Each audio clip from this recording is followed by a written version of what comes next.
Tonona amintsika mianakavy indray rehefa namalala ny fiadanana sy ny fahasoavan'Andriamanitra amin'izao sabata mamy izao tratra ny sabata indray tsika rehetrarehetra ary dia ho feno indray ny fanatrehan'Andriamanitra ilay tsika ao anatin'ity sabata ity. Tafiditra tanteraka tsika ao anatin'ny fandalana misan-drata izay rahanao amin'ny fandalan'ny Ramokaiza ao sy ny Akiradio sy ny mpanaraka rehetrarehetra izay hiara idera sy iankohaka indray ary ny voninahitra an'Andriamanitra amin'izao sabata arivo izao rehefa namalala dia faly indray ny fo tafahoana indray tsika mianakavy tafavory indray ny zanak'Andriamanitra ato an-tranon'i Jehova. Aleloia. Dia ao amin'ny fivoriana masina izany dia fifaliana foana ity sabata ity. Amen.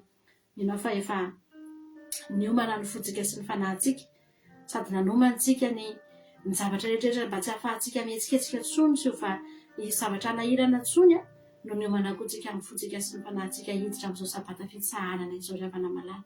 Tena fitsaharana ty androandroany ity ary tena hitsahatra tsika androany, tena hitsahatra. Aleloia.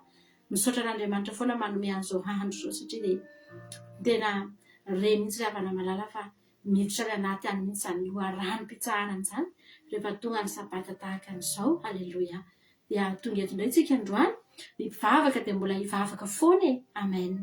Ninona zava-misy, ninona zavatra ny ainana nandritry ny enemana na inona zavatra misafotsfotsy sy mifamaofao amin'izao fotoana izao dia ny mpivavaka dia mbola hivavaka foana, ny mpiekohaka dia mbola ekohaka foana, ny mpidera dia mbola hidera foana. Aleloia. Satria izany mihitsy no efa antom-pisitsika eto amin'izao tontolo izao ity. Mino tena Andriamanitra hoe izao olona noforoniko ahy izao dia hanambara fiderana. Izany mihitsy ny antom-pisitsika eto rehefa namalala. Mpidera isika rehetrarehetra eto, mpanome voninahitra an'Andriamanitra isika, mpivavaka isika. Ka noho izany dia tena fotoana mihitsy izao tena tokony hivafahantsika, tokony hiderahantsika sy hiankofantsika ary hanomezantsika voninahitra an'Andriamanitra indray. Hiditra tanteraka ao anatin'ny fanatrehan'Andriamanitra isika rehefa namalala dia atombontsika ampisaorana ny fiderana sy ny fiankohofana izany fidirantsika eo amin'izany fanatrehan'Andriamanitra izany. Satria nahoana ny havana hiditra eo tsika androany, tsy maintsy efa na dia ny fahatongavantsika eo fotsiny azy dia efa fahasoavana ngezabe sy fahafahantsika hoe miditra eo amin'ny fanatrehan'Andriamanitra. Ankoatran'izany izay rehetra nataony antsika nandritry ny enemana iny tsy nitsahatra nanao soantsika indray Andriamanitra. Tadidiro tsara fa ny herinandro izay nitiavinao tamin'ny enemana iny dia tsy hiverina intsony iny mandrakizay fa iny ihany fa nefa dia tsy nanadino anao Jehova. Mijery anao izy, karakarantsika mianakavy izy, nanome antsika izay rehetra nilaintsika nisy narary teto dia nositraniny. Nisy teto olona tena nidira-pahasoavana manokana mihitsy ny fiainany, nisy olona tena nandray fitahiana tena mahagaga avy amin'Andriamanitra mihitsy, nisy olona mety nandalo olana fa nivahan'Andriamanitra ny olana. Aleloia. Ary misy olona na dia mandalo olana azy izy androany dia afaka nitsahatra izy, afaka ny hibanjina an'Andriamanitra izy satria tsy namela azy anakana anazy tsy tonga eo fanatrehan'Andriamanitra izany olana sy aretina sy ady isan-karazany izany. Izany rehetrarehetra izany rehefa namalala dia fahasoavan'Andriamanitra daholo izany. Amen. Aza mieritreritra mihitsy ianao androany hoe mety misy zavatra mavesatra ny aminao any na mety misy olana ianao dia ozy izy ianao hoe tsy tokony hideran'Andriamanitra aloha ianao androany fa mbola zavatra hafa mihitsy tsy ry hafa namalala. Na inona mety antom-pisinao androany, inona mety zavatra ny amin'ny fiainanao androany dia tsarovy fa ianao io tena ataon'Andriamanitra ho fantsim-piterana ianao. Nomenanao ny fofinaina androany, nomenanao ny aina androany. Aleloia. Raha mbola velona koa tsika rehefa namalala dia ny manam-pofinaina ho ny tenin'Andriamanitra dia hideran'i Jehova. Ka raha mbola manam-pofinaina ianao dia ny dikan'izany Jehova ihany ny afaka nanome anao an'izany dia noho izany averintsika ho azy izany fofinaina izay nomenantsika izany dravana. Averintsika hiderana azy izany fahasoavana lehibe izay nomeny antsika mianakavy izany. Antsika rehetrarehetra androany hivavaka. Raha tena nahatsapy ianao tamin'ny enemana iny hoe notahina ny fahasalamanao, notahina ny asa aman-draharaha izay nataonao, notahina ny ankohonanao, notahina ny vilia sy ny vilaninao sy ny sotronao, notahina ny frigideranao. Aleloia. Notahina ny fatanao. Tsy nisy mihitsy ny hoe fatana dia tsy nisy charbon dia tsy afaka nahandro sakafo ianao na tsy nisy gaz na tsy nisy jiro. Notahina ny tokantranonao rehetrarehetra mihitsy. Nanana lamba ianao ndrakoa fa natao ambony fandriana sady nanana fandriana ianao. Notahina avokoa na dia ny fiarovana anao azy. Tsy nisy jiolahy tafiditra tao anatin'ny tokantranonao. Tsy nisy zavatra nanjoanao rehefa namalala fa tena narovana tamin'ny ratsy rehetra ianao sady nomena antsika sy rehetra ny ilaintsika. Raha tsapanao izany androany dia andeontsika rehetrarehetra hiditra ao an-tranon'i Jehovah amin'ny fisaorana sy ny fankasitrahana, amin'ny fiderana sy ny fanandrantana satria mendrika azy loatra izany amin'ity androany ity. Misaotra anao izay Jehovah Andriamanitra fa tsara loatra ianao Jehovah, ary izany mihitsy no anomboanay an'izao fandarana misy andrata izao dia hitenenanay Andriamanitra hoe tena tsara ianao Andriamanitra, tena tsara ianao Jehovah Andriamanitra, ary izay rehetra nataonao anay dia tsara avokoa. Ianao aza moa Andriamanitra afa-po tamin'izay nataonao, afa-po ianao tamin'ny asan'ny tananao, koa mainka fa izahay Jehovah Andriamanitra, izay sady ratsy ny kely indrindra no tena hoe tsinitsinina no tsy atsapa fa ho afa-po amin'izay nataonao Jehovah, tena afa-po izay, tena sambatra izay, tena tsara izay rehetra nataonao anay sy ny tantaranao ny fiainanay nandritra ny aman'iny Jehovah Andriamanitra. Fiarovana tsara nomenao anay, sakafo tsara nomenao anay, trano tsara nomenao anay, fitafiana tena tsara no nomenao anay Jehovah. Izay rehetra nataonao tena tsara avokoa. Isaoranay anao izany androany, anandratanay ny voninahitrao, ary androany tena atsapa hoe raha tsy teo ianao dia na dia ny fofonay dia ty ambany voninay azy efa tsy hainay intsony na nitazona an'izany. Ataonay ahoana moa Andriamanitra ny fiazona ny fofonainay, ataonay ahoana Jehovah ny fiazona ny ofona io itepy foana amin'ny alina. Tsy hainay izany, tsy vitanay izany Jehovah Andriamanitra, matory ny ataonay amin'ny alina dia ao izay tsy maharena inona na inona akory izay, fa ianao no miazona, ianao Andriamanitra no miaro anay tsotratra ny fahafatesana, miaro anay tsotratra ny fandringanana sy ny loza ianao, dia mbola ndretra efa velonay na soma tsara. Izay nge Andriamanitra tsy mahavita teny, na dia niteranay aza tsy vitanay, na dia ny atsasaky ny zavatra rehetra ataonao aminay aza tsy vitanay Jehovah Andriamanitra. Kely dia kely ihany mba vitanay amin'ity tenanay ity, fa ianao avokoa no manao ny zavatra rehetra. Tonga eto izay akohaka aminao, tonga eto izay ahatsiaro fa tena haina hivelomanay ianao Jehovah, ary faly aminao izay androany, tena fifaliana ho anay izao miditra ao anatin'ny tranonao masina izao hideranao Andriamanitra, fifaliana ho anay izao Jehovah Andriamanitra.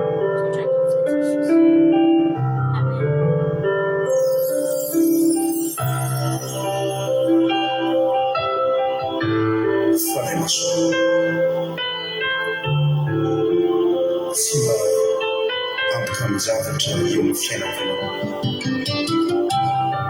fa ianao mihitsy no aina hivelomako.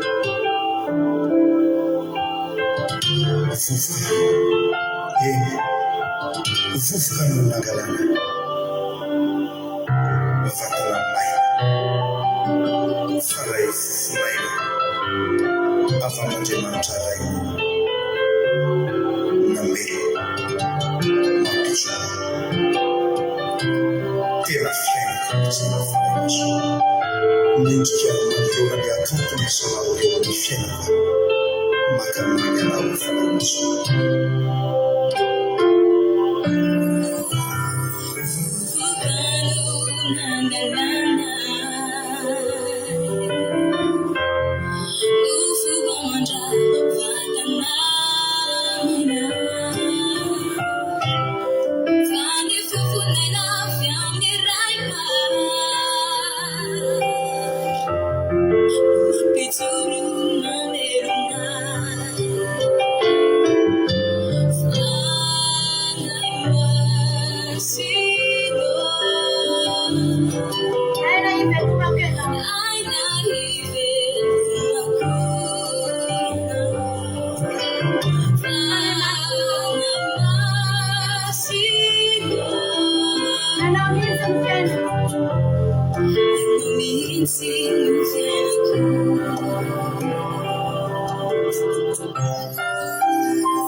Ny fahaizana mampahendrena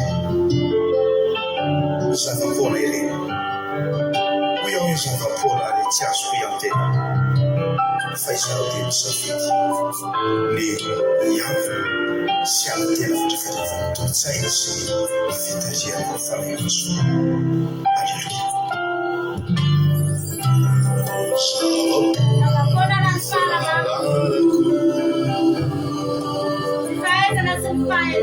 Fahaizana sy fahendrena tolotsaina fitariana izay ny fahombiazako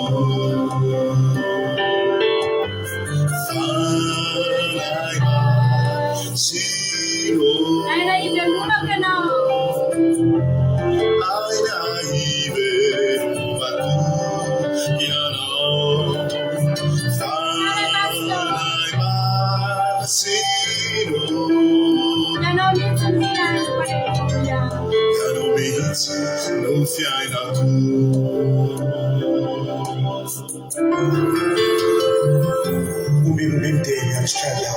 Sesehela ny fakapana matidina fanafiniry famelamo andre sekirely kafako ntsoro toano fanamaso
raha tsy nisy an'izany fitarihan'ny fanahin'Andriamanitra antsika rehefa tamin'ny eny aman'iny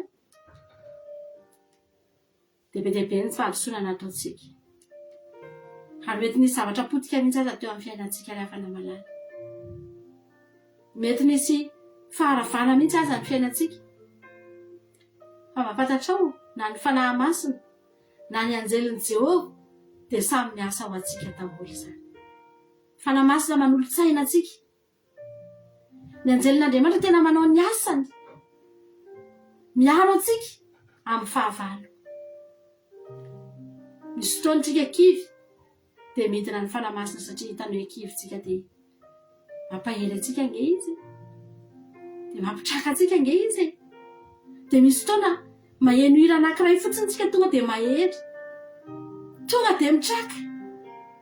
Iza ny anton'izany? Ny fanahin'Andriamanitra rehefa namalala. Efa manakaiky ny Pentecoste, fetin'izany fanahy masina zany, ary tena hifalitsika izany. Harena tena sarobidy, harena tena miavaka, harena tsy voafidy vola aman-karena. Izany fanahin'Andriamanitra izany rehefa namalala. Misy fotoana ianao rery fa tena mahita ianao hoe tsy rery izany ianao.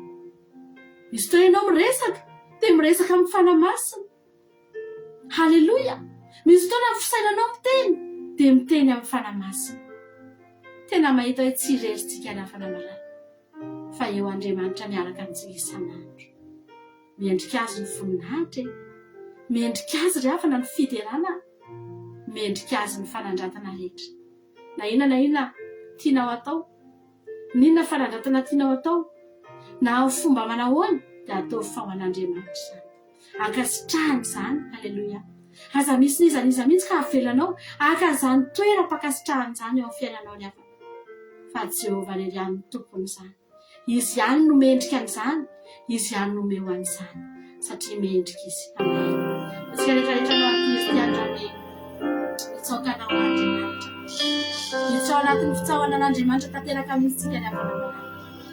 Na hoe fiangonana misy andraisantsika Jesosy ao anatin'ity sabata ity anasantsika an'izay sasa anatin'ity sabata ity entina anatrika ny fiainantsika raha isika mpifaniny raha isika mpiankohofana indray izy havana raha isika ho fomba manetriketrika indray izy havana malala amin'ity sabata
Ahora moa izay Andriamanitra nitsekoaka aminao androany.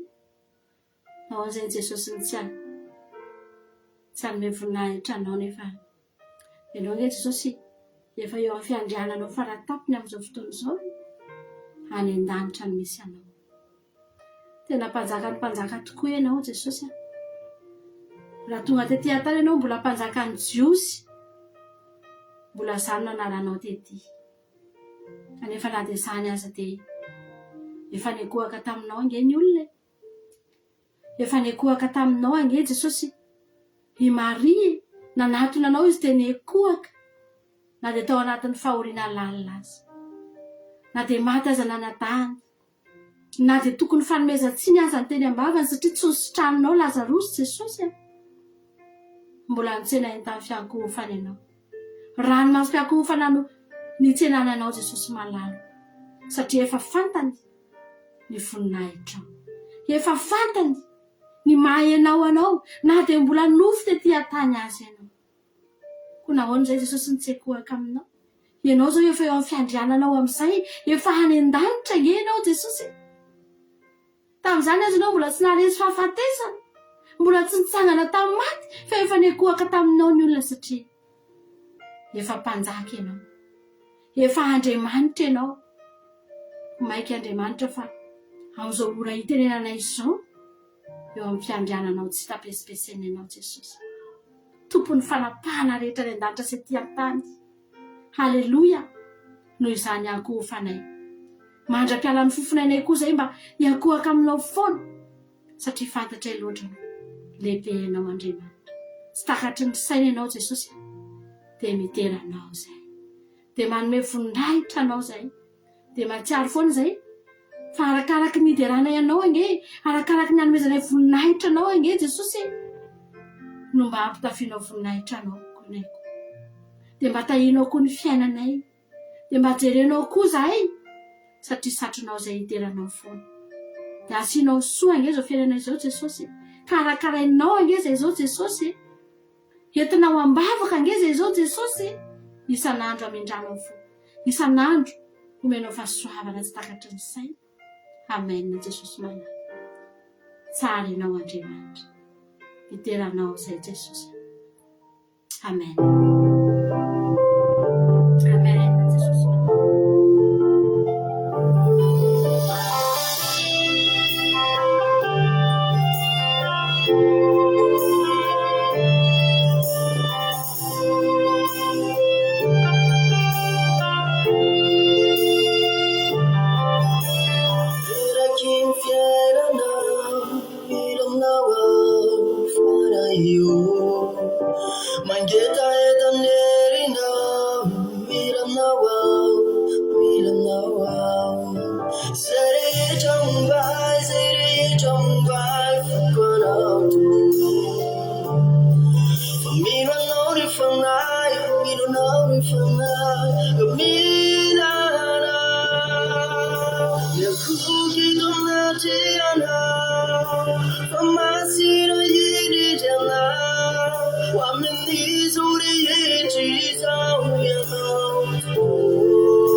I'm in these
Miobio an'Andriamanitra herintsika manaova feo fifaliana ho an'Andriamanitra Jakoba. Asan-drato ny hiraka velezina ampongatabaka ary tendreo ny lokanga mahafinaritra mba amin'ny valia. Tsofi ny anjo maro amin'ny volana, eny amin'ny feno volana dia amin'ny andro firavorafontsika fahalalana ho an'i Israely izany.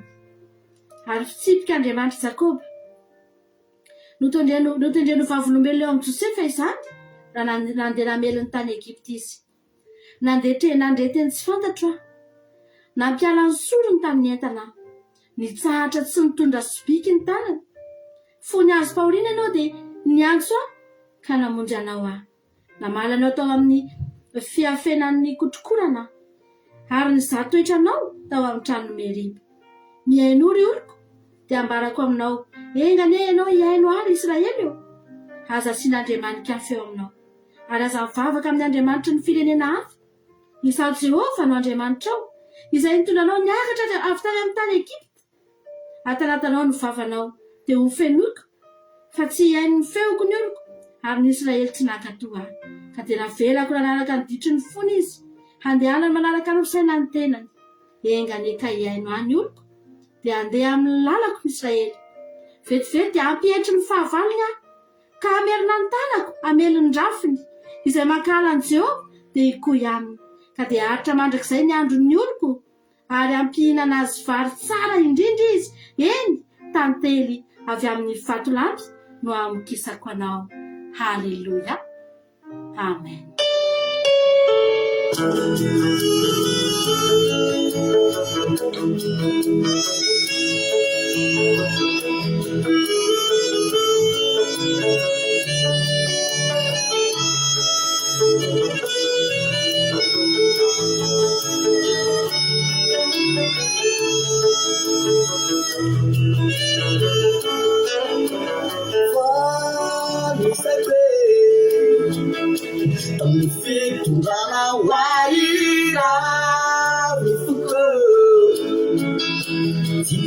Inside, find me sacred. Don't fit to run away now with the girl. It's like a inside. And now I'm not the idol. You fool me, have a car.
Vavatsika ravana malala fa dia marana ny fotoantsika no misaotra an'Andriamanitra. Mafana ny fo amin'izany izany satria dia tena tsarona tokoa ny aty lavaka izay nangalana. Ary tsika ravana raha tsy mahatsiaro ny aty lavaka izay nangalana tsika dia tsy ahiteran'Andriamanitra tsika. Vao misy ady lalovana fotsiny tsika na zavatsarotra izay iainantsika eto amin'ity fiainana ity dia adinontsika daholo ny zavatra efa nataon'Andriamanitra tamintsika. Ary tsika olombelona dia olona mora manadino ny havana malala. Raha nisy olona nanaovanao soa, raha impolo ianao nanao soa an'iny olona iny, fa indray mandeha am'izay ianao tsy afaka nanao ninona azy tsony dia ilay indray mandeha tsy afaka nanao ninona azy ny tsarony iny ianao tsy afaka namonjy azy intsony ny tsarony fa adininy avokoa ny zavatra efa nataonao azy impolo teo amin'ny fiainana tsika olombelona dia tena tahaka an'izany mihitsiny ary izany na tonga Andriamanitra ny teny hoe tsarovo ny aty lavaka nangalana anareo mba hahatonga antsika raha namalala ho tena isaky ny mahatsara an'izany tsika dia hafana ny fotsika dia hitenitsika hoe Jehova izany zavatra efa nataonao ahy tena aty lavaka lalina ny nisy ahy dia hatahinao amin'ny olana mahazo anao androany ny olana izay efa niainanao tamin'izany dia azoko antoka ny havana malala zato isan-jato fa tsy mitovy tamin'ny zavatra niainanao tamin'izany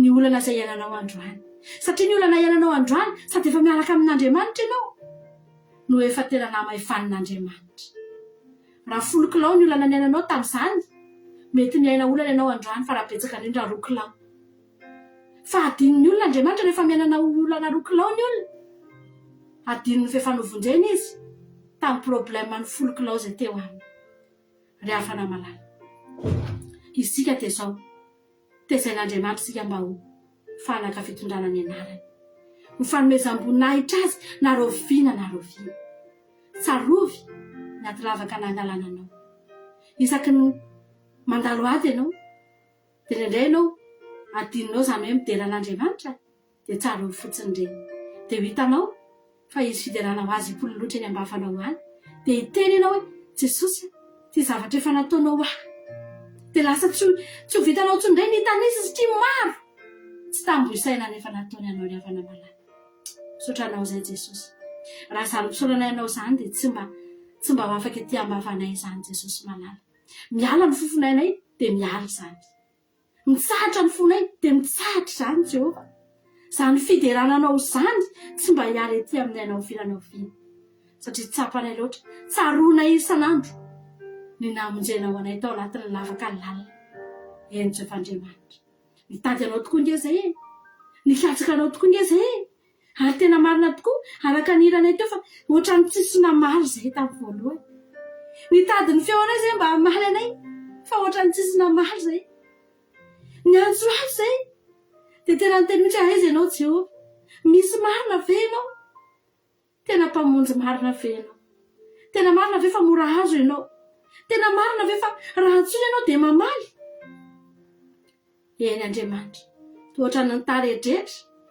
fa kay ianao tonga aika ianao rehefa tonga ary rehefa tonga ianao dia tsy tanam-polo niarano entinao tamin'ny fahatongavanao avokoa ny fahasoavana rehetra fanombavaka rehetra ny fanafana rehetra eny Jesosy malalo na ny fanahinay voky na ny nofonay voky misaotra Andriamanitra misaotra fa hiderana ianao mandrakarivo izany tsaronay manokana Jesosy ny anivatsera ny batisanay tamin'ny eny maniny tsaronay izany androany tsaronay ny namonjenao anay tsaronay Andriamanitra ny fiainanay tamin'izany dia taky ny ahoana ka izany fiainanay tao anatin'ny batisanay izany Andriamanitra tena tsaronay avokoa tsy misy adininay hatramin'ny kely indrindra dia mampafana ny fonay izany any mahatonga anay hiditra eo amin'ny hafanatrehanao amin'ny fomafana sy ny fisaorana sy ny fiderana misaotra Jesosy ho anao ny voninahitra misaotranao izay efa tanteraka teto ny fandarana misy andrata misaotranao izay efa mino sy matoky fa mbola hoeto ianao amin'izao fandarana vavaka fiambenana zao sabatanay manontolo mihitsy Jesosy tianay izay ho feno ny fanatrehanao androany tianay izay tena ho rakotra ihany koa tanteraka ao anatin'ny fanatrehanao iray amin'ity sabata maminay ity manao reny ny voninahitra ny teren'aja sotra mandrakizay halleluia amen aventsika ilay ila teo izay namarana antsika ny fotoana androany hoan'i Jesosy ny voninahitra mankasitraka antsika rehetra manaraka hatramin'ny farany dia ty koa repitantsika ho any amin'ny vavy-andarana fafaka fiambenana tahiny tompo tsika mianakavy Foi,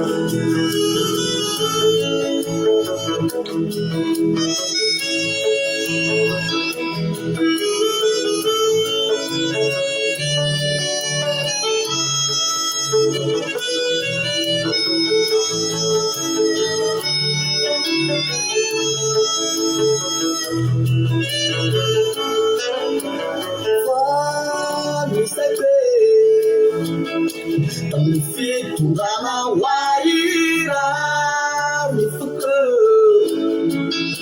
Cita kekinsana Fami sekre Tami fiturana waira mifuko Cita kekinsana Kawan hati ada Suri babakan Bumi mufa Nanti alim babakan Jadi tunggu hijau Akan ditinggu barat Nanti siram balik Nanti cindifku nama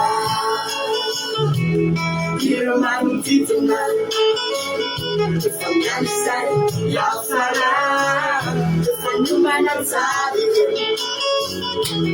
Kami lemah Pataku kekeni lasakan Lebani babaku Samula lihat zaka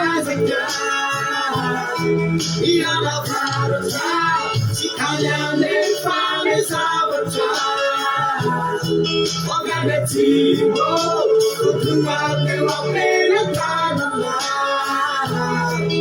Bulan misi like you Organitinalala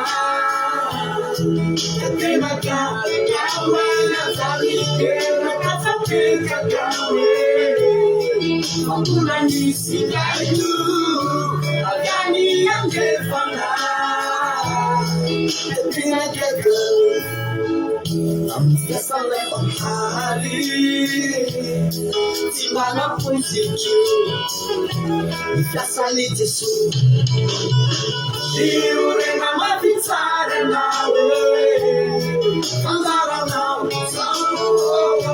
Diure nama bicara nawe Nama bicara nawe Anda coba Diure nama bicara nawe Antara nawe Yure nama bicara nawe Asamiuma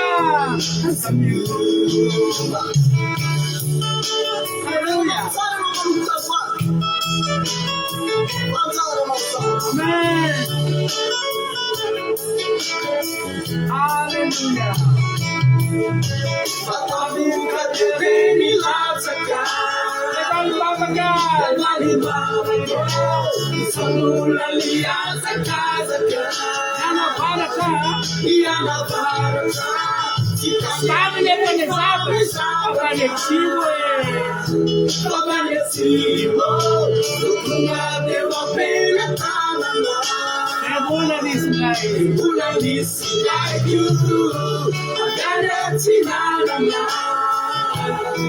Katela kawe Tari kena tafakika kawe Bula nisi like you Agani yang defana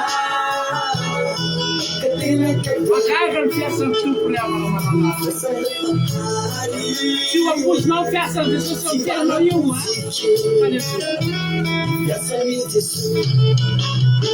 Miurena mafisara na Kandara na mama. Miurena mafisara na mama. Aleluia. Miurena mafisara na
mba isaisainako ny tenanao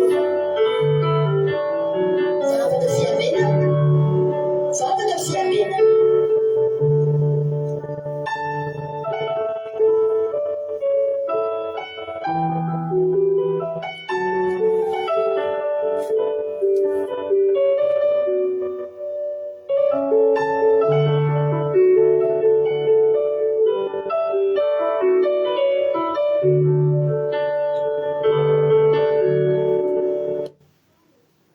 Alléluia.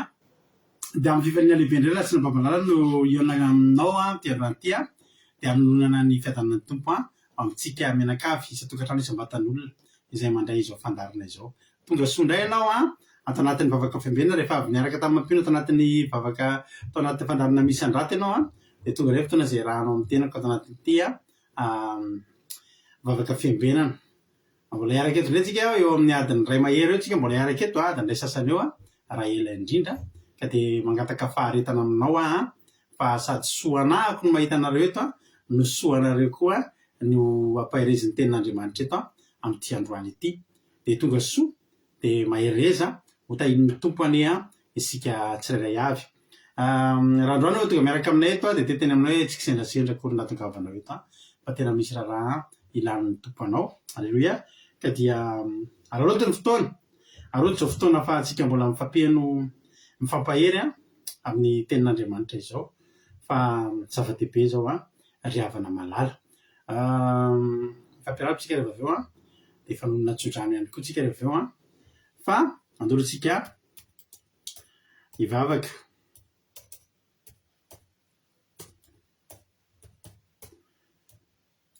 Hivavaka tsika aloha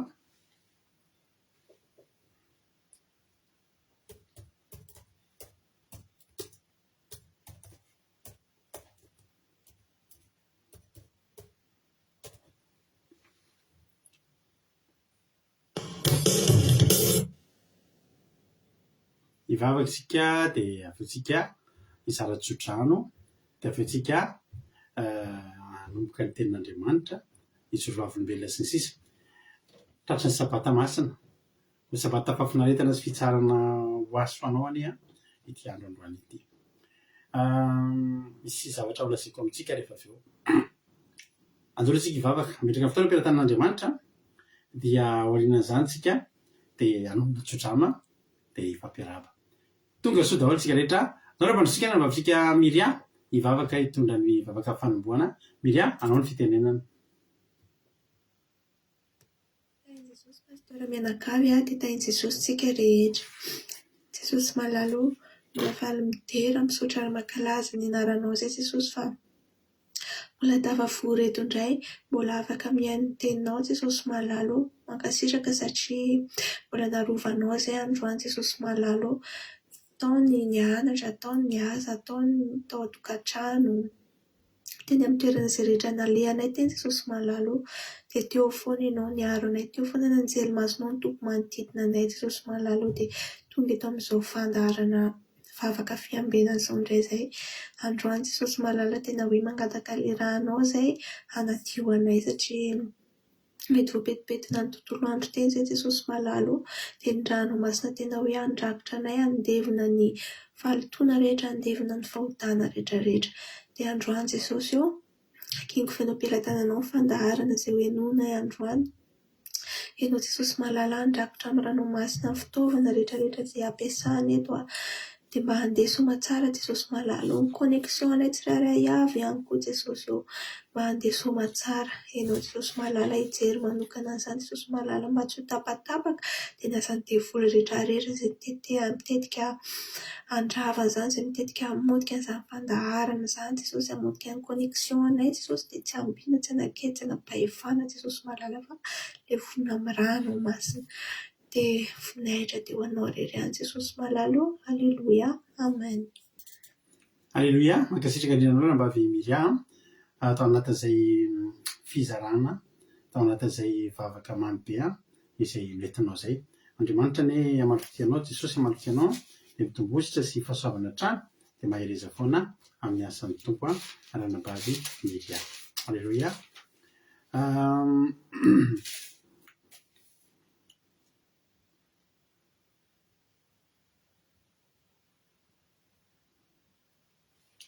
aiza notsodrano somary hafa kely notsodranotsika am'ty androany ity alleloia ao amin'ny Matio toko fa 13 andiny fa 17 ka hatramin'ny fa 17 notsodranotsika androany somary hafa kely ho iah mantsy anao ty tsodranotsika androany azavaiko anao ny antony Matio toko fa 13 andiny fa 17 ka hatramin'ny fa 17 novakitsika am'ty androany ity soarany tsodrano anarany Jesosy manao hoe ry Jerosalema zay mamono ny mpaminany sy mitorabato izay irahana ao aminao impiry amin'ny tahanangona anao impiry amin'ny tahanangona ny zanakao tahaka ny fanomban'ny akoho ny zanany ao ambanin'ny elany fa tsy lety ianareo indro avela olao ho anareo ny tranonareo fa lazaiko aminareo hatramin'izao dia tsy ahita tokoa ianareo mandra-pilaza anareo hoe isaorina na izy avy amin'ny anaran'i Jehovah halleloia amen zava-dehibe amiko ny mizara nitsodrano amintsika androany ry havana malala faly be miarabinao tratran'izao sabata zao misoran'Andriamanitra no mbola velonay na tonga eto androany fa betsaka ny olona tsy velona za tsy mitenao le fahavelomana ara-nofo ihany betsaka ny manomboka efa maty ara-panahy am'izao fotoana zao betsaka ny olona efa memangatsika ny ara-panahy memaina ny ara-panahy memaky le afo fitiavana an'Andriamanitra efa tsy dia mafana amin'ny fitiavana an'Andriamanitra ntsony ny fony raha androany no tonga eto matsiaro fa tena tokony amina fionana amin'Andriamanitra dia misaorana an'Andriamanitra ianao afaka tena misaotra an'Andriamanitra mihitsy raha mbola manana zany fo mangetaeta an'Andriamanitra izany zao rehefa namalala misy zavatra mitranga amin'izao fotoana izao ary mizakazaka ny fandehan-draharaha sadidiko anareo zay naheno zay mantsy nareo tamin'ny ty herinandro ty angamba ny tena an'iny hoe afaka tsy ho ela dia zavatra hitranga 3 andro lasa angamba zay no le zavatra nresahako tamin'ny mampionina momba n'izay zavatra zay niresaka teo zay mivady dia variana be nahita androany ny fiasikasahan'ny toe-draharaha hitanareo angamba ny misy an'le arety mandringana indray voizina amin'izao fotoana izao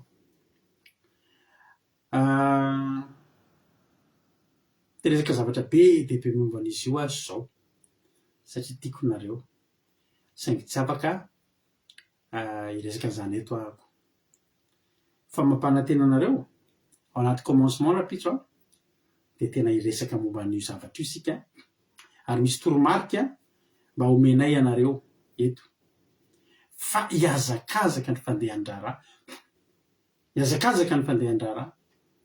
ary tsy ho takatry ny saitsika mihitsy fa raha tao anatin'ny 5-10 andro iny covid iny no natao anatin'ny 2 volana sy tapany iny covid iny no nakalazaina sy nandraisana ny fepetra dia teteny aminareo fa tsy ampiapaha-telon'izany ty zavatra anankiray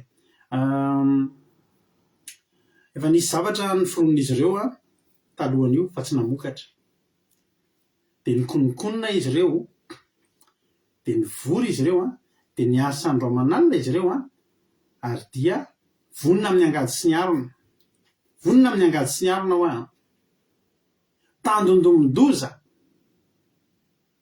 ny finoana kristianina indrindra ny finoana kristianina izay mifototra sy mijoro amin'ny fahamarinana tsy izay ihany ny tandondomin-doza fa tandondomin-doza izao tontolo izao tandondomin-doza ny zanak'olombelona tandondomin-doza ity tany iainantsika ity mahatonga na miteny androany ary teny rapitso dia tsy mbola fantatritsika ny zavatra mety iseho mbola hoety fetsika amin'ny herinandro zao mbola hitandra sabata eto fetsika amin'ny herinandro tahaka izao averiko ihany fa hiazakazaka ny fandehan-draharaha za tsy mba mampatahotra olona zany fa ny ady izao ny any zavatra fisainako ny tsara fiomanana alleloia afa foana ny tsara fiomanana tsara fiatrehana misy toromarika ho zarena amintsika raha pitso anaty commencement momba zavatra zay hitranga ny groupe zay maharesy tsy ho ambakan'izany ianareo ho atsika rehetra zay mena an'izao fandarana zao miorena tsara aza miova tany mafy ny finoanao tany mafy zay anananao azay saka ny satroponinahitra ao aza miozongozina aza miozongozina fa fikiro Jesosy fikiro Jesosy alleloia tsy isan'andro angamba mitenenao zavatra tahaka izany fa ahita ianareo ahita isika zavatra manara vaovao manaraka vaovao fa aza manaiky ho totony vaovao mpanjiny ny azo fijaliana raisony raha an Kristy tsika efa mirakotra an'izany fa ny zavatra mitranga ny ino am'izany hoe ny tena zava-mitranga de zao miasa tokoa lay rainy lainga iza moa ny rainy lainga ny devoly rainy lainga tena ao ambadiky ny asany de lainga avokoa ny tena marina tsy misy tokony hampatahotra atsika raha ny amintsika tsika de voaro ny raha an Kristy averika any tsy zany ny afa tsika matimartiro tsika tsy matin'izany tsisy atahorana ny amin'io miteny anareo tsy misy atahorana ny amin'io ny mpanaraka fandarana andramoka izao atram'izay taka ny jorotsika tamin'ny Covid de miteny anareo amin'ny anaran'i Jesosy Kristy tompony sabata tsy mampatahotra atsika io fa nefa kosa misy toromarika tsy maintsy raisitsika manomboka rapitso misy torolalana sy toromarika sy conseil izay ho zaraina rapitso ao anaty commencement tsy azotsika ataony miresaka an'izany en public fa ao anaty commencement tsika anaty Zoom de misy ny toromarika zay fanomizatsika sy fampaherezatsika satria isika moa de en ligne tsika tsy misy hoe mifankahita tsika tsy misy hoe mifanotohana any anaty trano fiangonana fa entony atsika en ligne ny fandraisatsika ozy foana mantsanareo hoe raha misy mora mifandray de isika satria en ligne fa raha misy koa mora tapoka ny fifandraisana de isika satria tsika en ligne halleluia zao raisy fotsiny tsy fakita tsontsika amin'ny herinandro ohatra satria voasakana ny ny fionana amin'ny alalan'izao tambajotra zao tsisy fotoana kory afahantsika mba mifampahery sy mifanomana ifampahery sy ifampiomana tsika rapitso andray toromarika sy torolalana tsika rapitso sy conseil takan'izay namenay anareo tamin'ny 2020 any mbola omenay anareo rapitso ao reo natoky de nielo de niarana nanatanteraka taminay de reto tsika reto maninona zao tsika zao mbola mafimafy ny amin'ity raha ity ary tonga makany amin'ny fanatanterahana izay tokony ho tanterahany ireo olona ireo ny toroteny nitsodrantsika teo de zao ry Jerosalema ozy izy izay mamono ny mpaminany sy mitorabato izay irahana ao aminao impiry any tanangona anao tanangona ny zanakao taka fanombany akoho ny zanany mao amban'ny elany fa tsy mety anareo androany zany miteny anao alleloia mbola te hanombanao ambany elany Jesosy androany ny problème misy ny olona tsy mety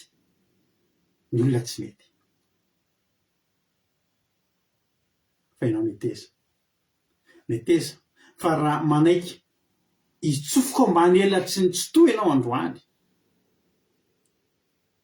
jery maso fotsiny ianao tsy akasika anao loza mba matahotra an'izany ho avy mifampitahorana ho avy fandemetsaina ho betsaka ny mety ny afaty azy tsy aretina fa famoiza-po sy faikivina sy faharerahan-tsaina fa tsika tsy tratran'izany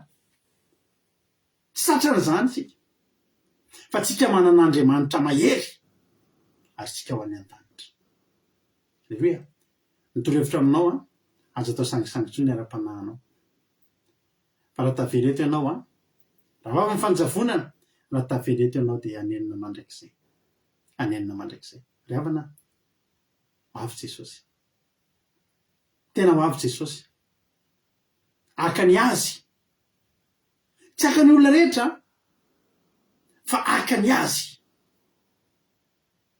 anizy ianao androany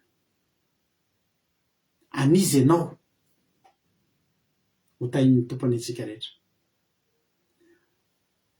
Hafa kely ny fanomboantsika fandarina androany satria androany riva tontolo dia tsy nisy atao fa tsy nandinika sy nieritreritrany aloha izay mivady tato ary amin'ny mahampitarika anay dia taka ndray aman-dreny ihany ny ankizy milalao indray aman-dreny mijery ny ho avy ny zanany tsy adinina nareo aleloia ary tsy avelana irery nareo aleloia ary tsy misy tavely zany tsika fa hialy eto tsika aleloia tsy teny zavatra betsaka zay vao rapitsika miresaka aleloia dia mahireza mirena tsara dia aza miova zay andry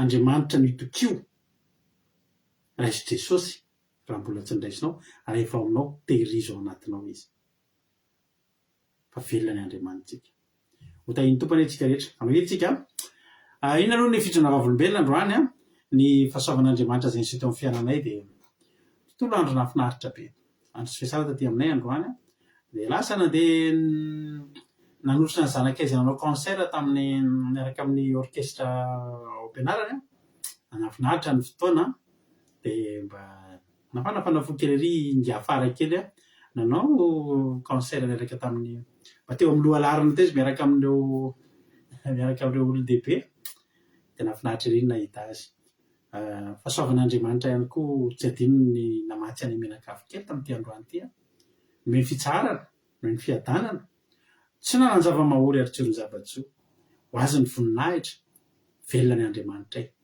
anao indray zao no miteny inona no fahasoavan'Andriamanitra zay hitanao hoe tokony ho ambara fa manavatoka an'izany anoratra ianao androany dia sorato hoe zay nataon'Andriamanitra tamin'ny fiainanao dia vakiko eto raha mijoro vavolombelona ianao androany men'Andriamanitra anjara ngezabe indray ianao mbola ahafahanao mijoro vavolombelona manaraka raha mpitso ny ravaka pitso sy ny hoavinao rehetra satria hainao no nanome voninahitra azy menofinahitra ila fanorona tena be ty raiso a Jesosy fa tiako ange ianao halleloia izavy ny arahira amiko raiso a Jesosy raiso a Jesosy fa tiako ange ianao atolona ny tenanao fanatitra velona amin'izao andro sabata masina izao dia vitanao ny famangin'ny fanahin'Andriamanitra anao ho tahiny tokotsika halleloia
fona rehetra zany ataoko mamy be le fanolona tena le tokatrano azy a voninahitra andriamanitra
halleloia tianareo hoe le hira za de tena tiako be mihitsy le hira tiako be mihitsy le efa ianikany iny iny fa le version nanaovany anazy kosa tena mamy be halleloia tena mamy be mihitsy le hira naovany azy fa nana tena fa horaisin'i jesosy tsika nanolina fa nanolo tena mitovy amiko daholo naloha tanatin'ire hoe raiso a jesosy fa tiako angenao halleloia fotoana fiteranao an'izany zao e fa iny tompany antsika rehetra andao tsika maky témoignage misaotra anareo sady amin'ny fijona vavolombelona manome voninahitra n'andriamanitsika halleloia fa mendrika azy zany ary tsy hanomboka koa ty fandanantena tsy misanatra ny andriamanitsika miangolina rodriguez halleloia tenainy jesosy a fa vita somatsara ny ane manarany lamina tsara ny tontolo andronay menakavy kely androany misaotra an' jesosy fa mbola velonaina natratra sojampatamasina fitsarana zao ho azy rereanea ny voninahitra halleloia amen virginie malala tonga soa any Liban halleloia ny jesosy koa raha latojo hoe ary za ohatra ny mbola tsy niarabanareo adino ny arabantsika rehetraretra teo hoe zay ho tadidiko ao sady miaraba mamaky commentaire re hoy raha latojo ny tontolo androko androany de sorako an' jesosy fa nisy carte ny ilaiko zay tamin'ny organisation RZ de azoko somatsara androany le izy de raha jesosy niaro sy nameny anina saza ho any aminakavy kely halleloia misaotra raha latojo topy koa raha napaverika France rosemina France manamtso France someva France hoy raha nababisomeva hoe de raha jesosy malala fa vita somatsara ny tontolon'andro efa vita somatsara ny lemana hiditra sabatamasina lasa somatsara ny vahiny rehetra vita ny ady tsy nahy vaovao ratsy mbola velonana somatsara sika menakavy tonga eto tsara anao Jehova ary malala tompony sabata Alléluia. Amen. Misaotra ranambavy someva. Lovely-tina France, hoy ranambavy lovely hoe diraiky Jesosy ny amin'ny fofinaina mahavelona mbola nomeny anio. Isaroko ny anarany masina fa hatramin'ny maraina ka hatramin'izao dia mbola teo foana ny tanany niaro sy nombanay satria ny loza tsy mahatofomanaina salama tsara. Alléluia. Amen. Tonga soa Marina tena Canada izay nandika ny fijona vovolombeloko teo amin'ny teny frantsay. Persavaka hoe tonga soa misaotra n'Andriamanitra natratra zozabata masina fitsarana izao ary feno fiarovana any amenakavy ho an'Andriamanitra ny voninahitra. Alléluia. Amen. Tonga soa ihany koa zokitody misaotra n'Andriamanitra fa nomeny fitahiana sy fahasoavana izay menakavy ary tonga soa eto amin'izao andro fitsarana izao. Alléluia. Amen. Ranambavy Claude Zaka tonga soa ihany koa eto Fransa. Tenaina Jesosy fa mbola nomeny tombonandro fahasalamana izay menakavy voninahitra ho an'Andriamanitra irery ihany. Alléluia. Amen. Ranambavy Rikaraka France tonga soa ihany koa. Alléluia. Diraiky Jesosy fa mbola niratra zao sabata izao indray sady nomeny fotoana ialana sasatra kely ary mbola narovany tamin'ny ratsy rehetra. Amen. Alléluia. Tonga soa daholo Marina Tiana Canada. Isao n'Andriamanitra fa nanome andro fitsarana androany ary afaka niresaka tamin'ny fianakaviako androany. Isaorana koa izy nandamina ny zavatra nataoko. Alléluia. Amen. Oula la télé-bertelo manao hoe excellente journée hier. Excellente journée hier, toute cette journée de mariage civil. Tout s'est très bien passé, très très bien passé. L'entourage présent, tout le monde était ravi. Aucun stress de mon côté, grâce à Dieu qui était là. Mon épouse Sommeil était ravissante. Aujourd'hui, repos. Merci Jésus, roi du sabbat. Bon sabbat à tous. Je suis ravi d'être là, d'être ici. Gloire à Dieu, que Dieu nous bénisse tous. Merci Thierry. Tiako anenao Jesosy malala koa lovely. Alléluia. Maneho tansina koa tonga soa. Tina rakota zaka tonga soa. Fransa misaotra ny Jesosy ny tenako noho ny herinandro ny diaviko. Niaraka tamin'ny fiarovanao Jesosy ara-panahy, fahasalamana sambatra miaraka amin'ny fitahiana fahasoavana omenao ahy lalandava. Misaotra Jesosy malala koa noho izany rehetra izany. Alléluia. Nitera laza sy voninahitra mandrakizay. Alléluia. Amen. Alléluia. Oui, misaotra ranambavy Tina rakota zaka. Oy ranambavy Jesosy mandresy Madagasikara diraiky Jesosy ihany nanampy sy nanome rea tamin'ny mpiasa rehetra nataoko androany. Vita soma tsara misaotra Jesosy tamin'ny fiarovanao any menakavy kely. Tena mankasitraka anao nanomeanay saza voninahitra ho anao rery ary. Amen. Jesosy. Alléluia. Amen. Rasana Monika Dubai tonga soa. $100 Koweït tonga soa. Nambintsy Makrina Koweït tonga soa. Ozy ranambavy Ndoro Malaseny Madagasikara tonga soa ihany koa diraiky Jesosy ankoatrany Jesosy fa noho ny fitiavany anay vita sy ny lamina soma tsara ny anemana natratra zao sabata fitsarana sy fafinaretana izao indray. Misaotra azy koa nitatana ny dian'ireo ray aman-dreny tonga nitsidika anay aty aminay ihany koa. Tsara Jesosy. Alléluia. Amen. Misaotra ranambavy Ndoro Malaseny razana Josephie Koweït tonga soa. Antanirina Marie Charline tonga soa Madagasikara diraiky Jesosy malala niaro anay tamin'ny loza sy ny rofo rehetra ary nanome aina sy sakafo saza anay ary natratra zao sabata izao indray. Alléluia. Amen. Alléluia. Hoy izy ranambavy Rosemina France tonga soa. Voninahitry n'Andriamanitra misaotra ny Jesosy fa dia mbola omeny tombonandro sy toetrandro tsara io. Alléluia. Amen. Tsara Jesosy. Fabiola Menjanary France Koweït azafady. Alléluia. Isaorako Andriamanitra fanafinaritra be ny tontolo androko androany. Nomeny hery sy tanjaka fahasalamana, nomeny izay saza tsy nahare lozana vaovao ratsy tany amin'ny ankohonana. Isaorako lehibe ny tombo koa fa azo aloha be ny karamako tsy nitaky akory fa nomeny patron aloha be sady feno ny karama sady mbola nomeny carte bancaire ny raha ny vidy izay tianay piasa sy zavatra ilainay dia ny raha ny patron zany vidy izay zavatra tianay efatra am'rahavavy piasa nahazo be diabe faly be satria nisy zavatra ny ilaiko fa ela be zay tsy nety azo fa azoko tandroany le izy. Alléluia. Voninahitry n'Andriamanitra re. Alléluia. Be kosa zany ranambavy tsara ny tompo mahafinaritra kosa mihaino an'izany. Hoy izy ranambavy Aina France tonga soa ihany koa hoe direct Jesosy niaro sy ny tantana ary nanome saza nandritra ny semaine. Nafinaritra be ihany koa ny sortie kelinay mianaka afaka nampivaliko longa. Tsara Jesosy ihany tsara ny tompontsika ho azy rery aneny voninahitra. Misaotra anareo nanome voninahitra n'Andriamanitra tamin'ity androany ity. Tonga ny toriteny tonga fotoana ianontsika toriteny. Isy olona toriteny mbola tsy nitoriteny mihitsy ty olona ity. Izy ary zany olona toriteny androany zany raha mba ho hain-tsatoka anareo toriteny voalohany zay ataony ity olona ity eto amin'ny groupe Maresy izy ity izy ary zany olona izany. Alléluia. Dia doary ampandrotsika avatrany izy fa mandrapandeha ny tolotelo vao tonga ny commentaire nareo ihany zay de efa lasa fotsiny fotoanantsika fa andao raha-mpandrosikana rahantsika Thierry Berthelot halleluia raha Thierry Berthelot metsika fitenana izy anazy ny toroteny androany de tahiny tompo ary de ny toroteny miverina ty amin'ny tena koa mamirapiratra ny toroteny Thierry Berthelot à toi la parole. Si, pasteur, pour la parole. Merci, bien-aimés frères et sœurs, pour votre présence à cette veillée. Ce soir, nous allons méditer ensemble sur le psaume 23, versets de 1 à 6. C'est une parole qui parle de confiance, même dans les moments difficiles. Un texte puissant qui nous parle de protection, de paix et de la présence de Dieu dans nos vies. Psaume 23, versets 1 à 6. Verset 1. Cantique de David. L'Éternel est mon berger, je ne manquerai de rien. Il me fait reposer dans de verts pâturages. Il me dirige près des eaux paisibles. Il restaure mon âme, il me conduit dans les sentiers de la justice à cause de son nom. Quand je marche dans la vallée de l'ombre de la mort, je ne crains aucun mal, car tu es avec moi. Ta houlette et ton bâton me rassurent. Tu dresses devant moi une table, en face de mes adversaires. Tu oins d'huile ma tête, et ma coupe déborde. Oui, le bonheur et la grâce m'accompagneront tous les jours de ma vie, et j'habiterai dans la maison de l'Éternel jusqu'à la fin de mes jours. L'Éternel est mon berger, je ne manquerai de rien. Oui, je ne manquerai de rien. Sa protection est toujours présente. Nous ne sommes jamais abandonnés. Même dans les moments de doute, comme un berger connaît chacune de ses brebis, Dieu connaît chacun de nous personnellement. Dieu prend soin de nous dans toutes les circonstances et les difficultés de la vie terrestre.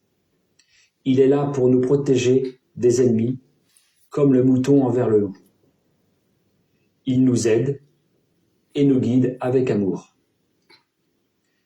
Personnellement, l'Esprit Saint a su me guider. Je vais vous donner mon témoignage très particulier. Pasteur, frères et sœurs, mon ex-épouse était croyante, mais pas pratiquante. Elle était malade, une maladie très rare, une maladie du sang. Dieu ne m'a pas abandonné, et le jour où elle a quitté ce monde, ce n'était pas une fin, mais un appel. Et au milieu de cette douleur, Dieu préparait déjà quelque chose. Il transforme les larmes en semences d'espérance. De son côté, sœur Swanève, elle aussi a été touchée par une maladie du sang. Maladie du sang différente, mais maladie semblable et rare aussi. Un point commun étonnant. Mais sœur Swanève est une femme de foi, une femme qui prie, une femme qui croit, une femme qui, comme tout le monde le sait, par son témoignage extraordinaire, a été guérie par la prière. Dieu l'a écoutée, mais l'a aussi ensuite guidée quand elle a prié pour demander un mari. Certains ici se rappellent de cette demande auprès de Dieu. L'Esprit Saint l'a entendu. Rien n'échappe à Dieu. Et moi, de mon côté, j'ai aussi été dirigé, guidé. Pas par hasard, mais par la main de Dieu. Notre rencontre n'a pas été une coïncidence. C'était un chemin préparé par Dieu. Et dès le début, sans connaître les problèmes de santé de sœur Swanève, par ses prières régulières, elle m'a fait comprendre que ma voie n'est pas seulement humaine, mais spirituelle. Elle a su m'orienter sans le vouloir, sans s'en rendre compte, et en me parlant chaque jour de la Sainte Bible. J'ai été tout de suite appelé, moi aussi, à être dédié à Dieu. Dieu agit. Dieu l'a guidée vers moi, comme Dieu m'a guidé vers elle, pour m'orienter dans la bonne voie. Aujourd'hui, il y a un témoignage puissant, celui d'un homme qui reconnaît la main de Dieu dans son parcours, celui d'un cœur qui dit « Seigneur Tout-Puissant, merci de m'avoir guidé vers elle, pour me guider ensuite vers toi. » Ne craignez plus le manque, Reposez-vous sur la fidélité constante de Dieu. Avec lui, votre âme est pleinement comblée. L'Éternel est mon berger. L'Éternel est mon berger, c'est aussi une déclaration de dépendance totale et de sécurité absolue. Dans le tumulte de nos vies modernes, où nous courons sans cesse après le temps et le succès, ce verset nous invite à ralentir et à respirer. L'Éternel est notre guide personnel à chacun de nous. Il connaît chaque recoin de notre cœur. Un berger ne se contente pas de surveiller le troupeau de loin. Dieu marche à vos côtés, attentif au moindre faux pas. En 2026, alors que le monde semble parfois saturé d'incertitudes, cette proximité est notre plus grand trésor. Je ne manquerai de rien, cela ne signifie pas que nous obtiendrons tout ce que notre ego réclame, mais que notre âme sera satisfaite. Il calme nos tempêtes intérieures et nous apporte la paix. Dans le verset 2, « Il me fait reposer dans de verts pâturages ». Tout le monde le sait, notre monde actuel est rempli d'agitation. Dieu nous invite au repos. Il restaure notre âme et apaise nos cœurs. Ce repos n'est pas seulement physique, mais aussi spirituel. Ne laissez plus l'anxiété dicter vos pensées. Si le Créateur de l'univers a pris la responsabilité de votre vie, reposez-vous sur sa fidélité. Son amour suffit à combler chaque vide.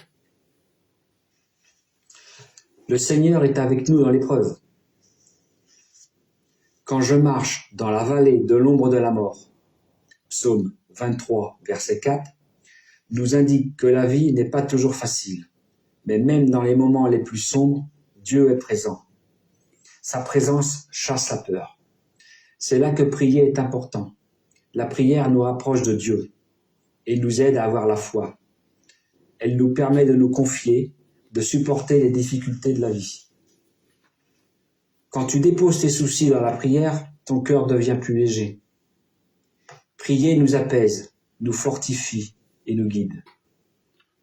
Comme le berger avec sa houlette, les brebis sont protégées et les rassurent. Nous, les hommes, ne craignons rien avec notre protecteur qui veille en permanence sur nous. La bonté de Dieu, toujours présente, est considérée comme une escorte, une garde rapprochée qui ne prend jamais de repos. Ce n'est pas une faveur temporaire, mais une bénédiction pour tous les jours de notre vie. Nous nous sentons soutenus et protégés par le roi des rois jusqu'au seuil de sa propre demeure. Pour moi, ce bonheur m'accompagnera tous les jours de ma vie, ici sur terre. Et mon vœu le plus cher est d'avoir Dieu à mes côtés et d'habiter dans la maison de l'Éternel jusqu'à la fin de mes jours, et pour l'éternité. Dans ce verset 6, c'est l'assurance que notre vie ne s'arrête pas ici, mais se prolonge dans sa présence éternelle. Ainsi, ce verset nous invite à marcher avec confiance, sachant que Dieu veille sur nous chaque jour et qu'un avenir glorieux nous attend auprès de lui. Seigneur, tu as toujours su nous protéger. Tu es notre force et notre bouclier. Quand on marche, tu es avec nous. Quand nous doutons, tu nous rassures. Quand nous sommes faibles, tu nous relèves. Merci pour les dangers que tu as éloignés, pour les nuits où tu as gardé notre sommeil en paix, et pour tous les jours où ta main nous a guidés sans que nous le voyions. Jésus-Christ, Tout-Puissant, Père Céleste, Jéhovah de Sabat, nous te faisons confiance pour demain, car tu es fidèle. Continue à nous protéger. À toi soit la gloire et l'honneur, aujourd'hui et pour toujours. Alléluia. Amen. Alléluia. Amen. Merci beaucoup Thierry pour ce beau message. Merci beaucoup pour le premier sermon. En plus, c'est mes versets favoris et je t'en remercie beaucoup. Et pas mal pour un début. Qu'en pensez-vous, frères et sœurs? comment vous avez trouvé le sermon de Cyril. Le premier sermon, moi je dirais même que ça fait partie des bons débuts dans ce ministère d'Aki Radio, n'est-ce pas? Donc je te remercie beaucoup et je t'encourage à continuer, à avancer et laisse toujours le Saint-Esprit te guider et tu vas avancer, tu vas réussir et que Dieu te garde et que Dieu te bénisse. Et merci beaucoup. Merci, c'est très beau et c'est très puissant aussi avec les témoignages. Donc merci infiniment et que Dieu te bénisse. Et j'invite tout le monde aussi à écrire des commentaires en français. Pour une fois, je vous invite à écrire en français des commentaires pour l'encourager, en forme de remerciement et d'encouragement. Ça va lui faire plaisir et ça va l'aider à continuer, à avancer. Merci beaucoup. Merci à tous. Et qu'est-ce que je dirais de plus? Comme Paul a dit à ses disciples, sois ferme et inébranlable dans l'œuvre de Dieu, Thierry. Sois ferme et inébranlable, ne change pas, continue, et tu verras la gloire de Dieu. Merci beaucoup. Alléluia. Amen. Izany no afinaritra be anao fa zoky marina tian'andro reny mandika amin'ny teny gasy indray izy. Alléluia. Bilingue, mahafinaritra, tsara ny tompo. Misaotra indrindra, misaotra andrana tery tsika fa tena mahafinaritra kosa le izy ane. Mahafinaritra misy eto amintsika tena tahiny tompo tokoa meny tompo fanomezam-pahasoavana amin'ny toriteny. Hitanao mihitsy zany hoe manana fanomezam-pahasoavana dia misy eto amintsika eto vao manomboka vao voalohany dia tonga dia mety hoe misy le mandeha tsikelikely dia ohatry ny hitako hoe anisan'le tonga dia vao voalohany dia mety be le andralan-tery teo dia misaotra azy fa dia amin'ny ray volana sy tapany manaraka indray izy ho avy eto hony. Alléluia. Tsara ny tompo. Alléluia. Moi, j'espère que tu lis tous les commentaires d'encouragement et de remerciement, Thierry. Et bonne lecture. Tahiny tompontsika rehetrarehetra. Mahafinaritra ty teny ty. Ary tena ilayntsika ty teny ty amin'izao fotoana. Misaotra azy mifidiny salamo fahatelo amby roapolo zay tena hoe verset préféré-ako mihitsy kosa. Ny salamo fahatelo amby roapolo efa niteneniko andreo foana fa rehefa mamaky an'io za dia za koa mitovy amin'ny rahalatery mihitsy hoe misy fitsarana zany nataotry hoe misy toky. Alléluia. Arak'ilay feno toky ny fa misy toky any anatisika. Alléluia. Misy toky. Ohatrany hoe tonga dia misy miay ianao. Alléluia.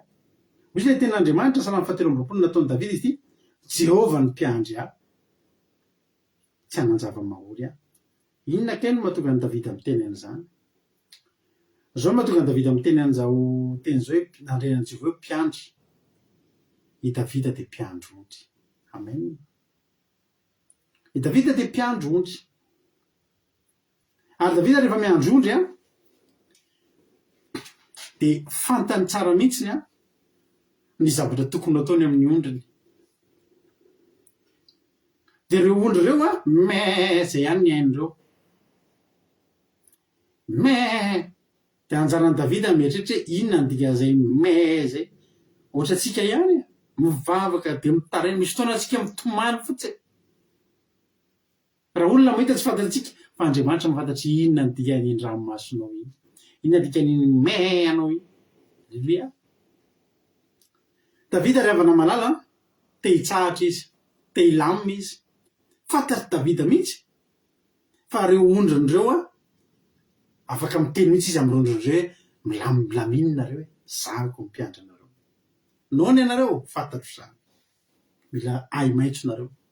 Mangetaeta nareo ary misy rano hoentiko any nareo. Matahotra nareo fantatreo fa misy loza ho avy, misy ambody, misy liona, misy bera mananotanina. Aza matahotra za hitsenan'ireny melo. Alléluia. Fantatry Davida ny zavatra iainan'ireo ondreo. Fantatry Davida ny zavatra andrasan'ireo. Alléluia. Fantatry Davida ireo. Misaotra nareo amin'le misaorana amin'ny teny vazaha. Alléluia. Mahafinaritra e. Tompo hitahanareo. Alléluia. Tonga dia ozy Davida hoe Jehovah mpiandry anahy. Reto ondry reto anahy za ndre mba ondriny Jehova. Za mpiandry an'retony reto fa Jehova kosa mpiandry ahy. Halleloia. Zany hoe tonga de izy Davida raha te hilina amina de aka ny toeran'ny ondry aho de tsy mba olombelona ny ataoko miandry ahy fa Jehova ndraiky kosa. Halleloia. Jehova mpiandry aho izy tsy hanan-java mahory aho satria reo olo reo tsy manan-java mahory amin'ny Davida hoa ary reo na me reo na tsy me de fantatry Davida fa tokony hisakafo. Na me reo na tsy me de fantatry Davida fa tokony hisakafo. Na me reo na tsy me de fantatry Davida fa mila mialoko reo any ambany vatolampy any rehefa avy ny orana. Halleloia. De ohatranao koa na me reo na tsy me fantatr'Andriamanitra ny mahasoanao. Fantatr'Andriamanitra ny ilainao. Fantatr'Andriamanitra ny ilain'ny vatanao. Halleloia. Eritreretinareo ry havana fa ao anatin'ny taovantsika ao misy zavatra ilain'ny selula anatintsika ao. Misy zavatra ilain'ny vatantsika io androany. Nomen'Andriamanitra antsika io. Manao resaka taman'olona zaho izy tsy maintsy mihinana magnesium fa reraka be za de mitady pharmacie. Tsika zao androany na tsy nividy pharmacie tany amin'ny magnesium matanjaka. Ny ilaintsika zany, ilain'ny vatantsika zany de men'Andriamanitra antsika.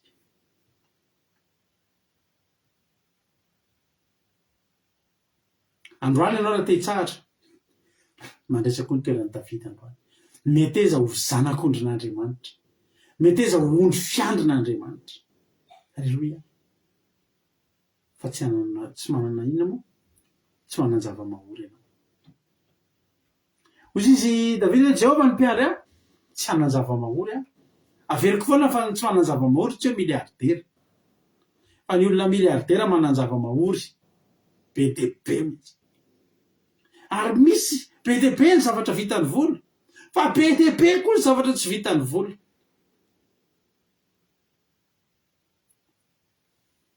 Hoy izy le ranga manan-karena be zay hoe misy zavatra tsy vitan'ny volo izy tsy mety tia anaby eo izy mivadiko. De mbola nisarahany vadiny any izy na de manam-bola be azy. Lasa nanaraka izy ozy nareo le vadiny. Nanaraka olona manam-bola noho izy ve? Nanaraka olo-tsotra. Olo-tsotra manana fiainana tsotra fa tiany. Ay ny fitiavana tsy voavidin'ny vola.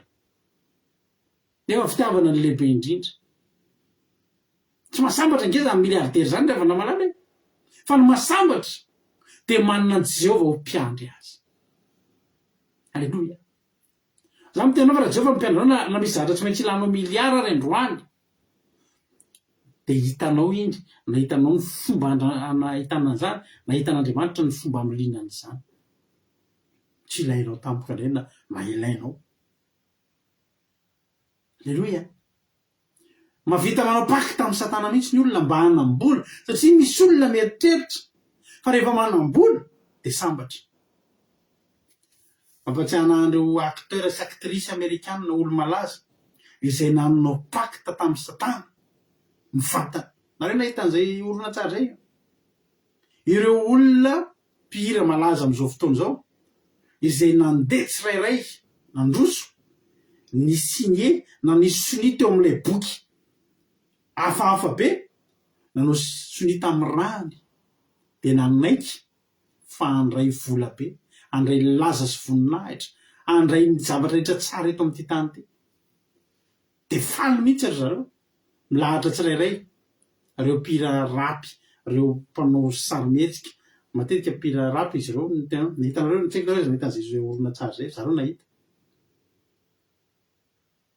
Le izy mody sarosaro mana hoe manao sini fa pacte iny fifanarahana, nanasony fifanarahana tao aorianan'iny tokoa. Lasa malaza be ry zareo, lasa manan-karena be mihitsy ry zareo. Fa tao anatin'izay ihany koa nanomboka niova ry zareo. Ny sasany lasa manomboka fotsiatsatra zany, sasany lasa mahi, ny sasany lasa ohatry ny lasa ratsy tarehy be tampoka zany. Niova tena manan-karena be fa ny akanjo anaovana tena ohatry ny akanjona tena namanitra ary tsy sa manao an'ireny. Tsy manana fiadanana, lasa feno tahotra, tsy manana mpifaliana. Ny anankiray tamin'ireny nisy fotoana ny inviten'ny namany mpiara-mira samy mpihira ihany invitany namany anankiray pirara-pilazantsara de mba nanatrika atao fa rehefa nahitany pirara-pilazantsara tena feno fifaliana be miramany Jesosy ny fahasambana de nitomany io ilay vehivavy anankiray Amerikanina izay nanao pakta tamin'ny Satana nitomany satria nahoana ny vola samy manana ny anjarany fa zay fifaliana sy fahasambarana mideran'Andriamanitra sy manantenan'Andriamanitra zay tsy anana nitsony zay de nitomany izy. Davida tsy nanan-java mahory afana zay nilay de hitany na ilainy mba havelomany de hitany na ilainy tsy hafatesany de hitany. Misy fotoana i Davida io le avana malala nitsoakan'ny Saoly de rehefa tonga izy de nandeha tany amin'ny Ahimeleka mpisorona izy de noana be Davida ndry aina Jehovah no mpiandry anao de tsy manan-java mahory ianao fa afaka noana be ianao. De zao misy tantara ohatry zao alika davintsika zay tantara zay.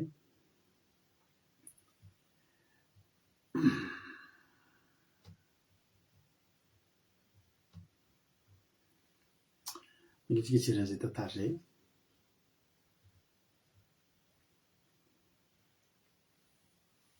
Ny amin'ny Samuela voalohany milika jery tenin'Andriamanitra amin'ny Samuela voalohany. Samuela voalohany toko faha 1 nge vakitsika. Tena tadidiko teto mantsy ilay tantara fa tsy nomandriko mantsy izay fa tena tadidiko.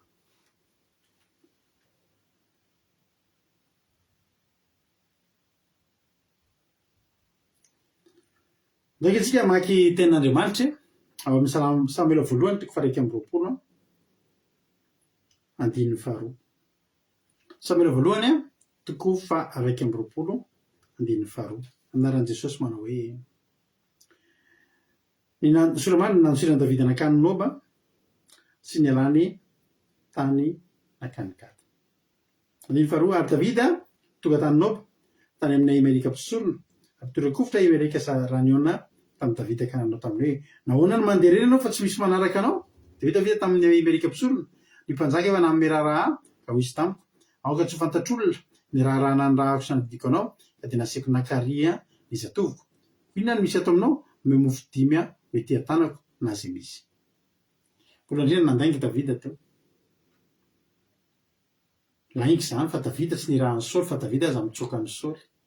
Ary nandainga tamin'izy Davida teo nandainga tamin'ny mpisorona. No isaina ho eloko Davida ve zany? Tsy mba nisain'Andriamanitra ho eloko Davida zany na de fahotana aza ny nandainga. Satria amin'Andriamanitra lehibe lavitra ny ain'i Davida. Alleluia. Zany hoe tsy nanana zava-mahory nge Davida na de famindrapo aza teny mena azy amin'ny zavatra zay tsy tokony azahoana famindrapo. Noana be izy. De zao nyteneny hoe eretinareo olona mpitaritafika lasa mpangataka mofo. Izy Davida hoe mba misy mofo eto anao me mofo 5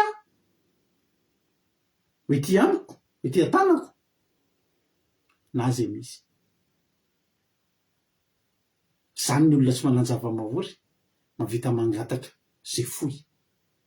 Tsy nidongotsony hoe mofo 5 avy raha vao tsy misy 5 za tsy andray. Hoy Davida ame mofo 5 hoe ety atanako na zay misy. Na ray misy na tapany na fefany na voanjo aza zay misy satria noana Davida. Ary misorona na marian'i Davida hoe tsy misy mofo fihinana ato amiko fa mofo masina ihany no ato. Misy mofo aseho amin'ny teboly eo ambonin'ny latabatra masina de misy ny atao hoe mofo aseho. Io mofo io de mijanona io mofo aseho ao amin'ny tranon'Andriamanitra. Io tsy azo hanina io. Ny mpisorona afaka mihinana an'io, mpisorona be ihany afaka mihinana an'io mofo aseho satria masina io. Ny mpanjaka tsy mahazo mihinana an'io, ny levita tsy mahazo mihinana an'io, ny miaramila tsy mahazo mihinana an'io. Davida nefa noana. Ozy izy Ahimeleka tsy misy mofo fihinana ato amiko fa mofo masina ihany ny ato. Ka raha mba mifady vehivavy ay mantsy ny zatovo. Ary Davida namaly misonaka ny taminy hoe eny fa hatramin'ny atelona nefa tsy niara nitoetra tamin'ny vehivavy rahateo zay. Ary tamin'izao ny aingy de masina ny fanaky ny zatovo ary na dia tsy masina zany lalana dia no hamasinina an'io izy no ny fanaka avaka malala tsy tokony hihinana an'io mofo io Davida satria mofo masina io tsy nisy nalala teto ny fahamasinan'ny Davida fa azo antoka tokoa ny fahamasinana fa tsy nahita vehivavy izy talohany 3 andro talohany izy satria mitsoaka ary natalohany io ary satria mbola tany am-pitsoahana izy fa Davida kosa resy lahatra fa mety tsy nana-pahamasinana izy tena zany mety tsy trantatra zay zavatra nitranga maloto ny fony izy voapetipetina ohatra tsika voapetipetina tamin'ny teny amany fa zao ny finoany Davida na dia tsy mahasina azy ny lalana ozy izy dia ho amin'ny masinina n'io izy no ny fanaka ny fanamasinana anao androany ary afaka malala izy amintsika ny afaka hiambo androany fa afaka hiditra amin'izao sabata fitsarana izao ny sabata fitsarana ngika fanatrehana an'Andriamanitra iseho anatrehan'ilay mpahary iseho anatrehan'i Jehovahandriamanitra satria anao miariary sy mianjaanja transparent nge tsika anatrehan'Andriamanitra tsisy miavina amin'Andriamanitra ny faharatsiana sy ny faharitotsika iza ny afaka hiambo androany afaka iseho amin'ny Jehovahandriamanitra hitandrina izao sabata masina izao tsy misy gambana teray azy fa ny tsy olona tsy manana ny zava-mahory na dia ny fanamasinana aza dia omena azy ary na dia ny mofo izay masina tsy azo hoanina azy ho an'ny olona tsy manana ny zava-mahory rehefa io no misy eo tsy eloka ho an'ny olona tsy manana ny zava-mahory ny nihinana ny mofo masina no ny anohanana io tsy natao hoanina no ny anohanana io fa mofo aseho ao amin'ny tempoly masina nge zany ray avany zava-masina nge zany ray avany i Davida nge tsy masina i Davida nge mpahamon'olona misy raha nge ny tanany Davida tsy mpisorona nge Davida tsy mpisorona be tsy levita tsy mpitondra la raha amin'ny fisoronana fa amin'ny fotoana mahanao anazy na dia ny mofo aseho azy dia tsy hampahoriana azy fa omena atsitrapo hoaniny tsy mitondra falamelohanao azy riavana malala ary mpisorona dia mivavita ary mpisorona na ame azy mofo masina fa tsy nisy mofo teo afa-tsy ny mofo aseho izay nalainy teo anatrehan'i Jehova mba asiana mofo mafana amin'ny andro nanesorana azy no sarain'i Jehova taminy mofony Jehova reo ahoana zay tena Andriamanitra tsy nisy mofo teo fa tsy mofo aseho izay nalainy teo anatrehan'i Jehova eo an-tanan'i Jehova zany ny mofo fa nalaina mba ho an'ny Davida satria nona Davida ny olona tsy manana zava-mahory dia izao tsy omen'Andriamanitra fa tena hifampizaran'Andriamanitra alleluia raha izy zany hoe tonga ato an-tranoko ianao dia za eo mpisakafoanana dia tsy hoe hanamboarana sakafo vaovao ianao fa ny anany zarentsika alleluia anahoana ry havana zany mifampizara mofo amin'i Jehova zany mofo eny an-tanan'i Jehova omenanao tsy tokony anao iny fa satria efa nitenenina ianao fa tsy manana zava-mahory tsy avela ory ianao fa na dia noana azy ianao na dia mofo masina aza omenanao Jehova mpiandry tsy hana zava-mahory alleluia mampahandray amin'ny ay maitso izy satria nahoana fantatr'Andriamanitra io azakazaka ao io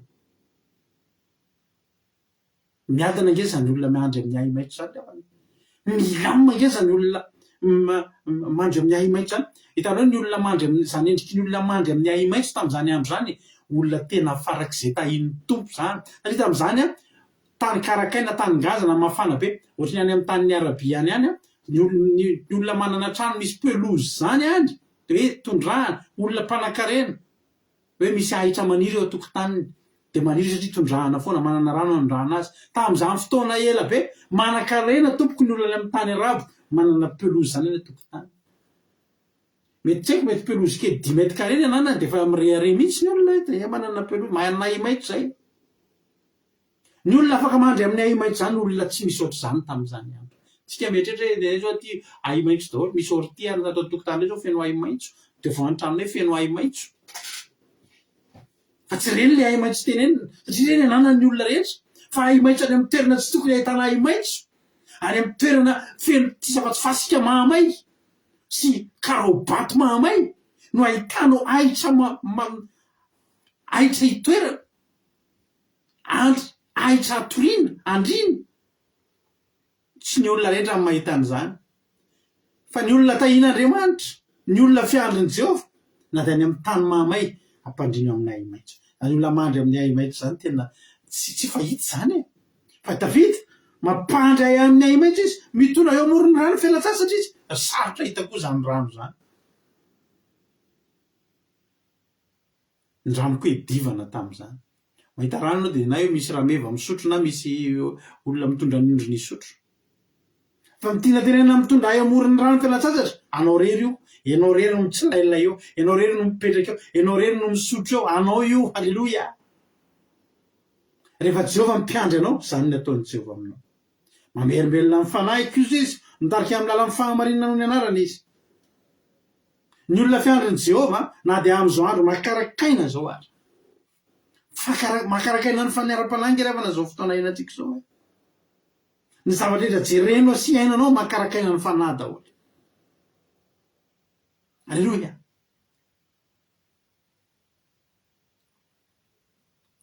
ny olana ny problème ny zava-mampime ny influenceur ny vaovao miseho ny zavatra mitranga ny hira henonao ny hira henonao tampoka tsy fananinao eny ny zava-mitranga rehetra hitany masonao mahamaina fandrombona mahamaina ny fanahinao daholo re mamono ny fanahy antsika daholo re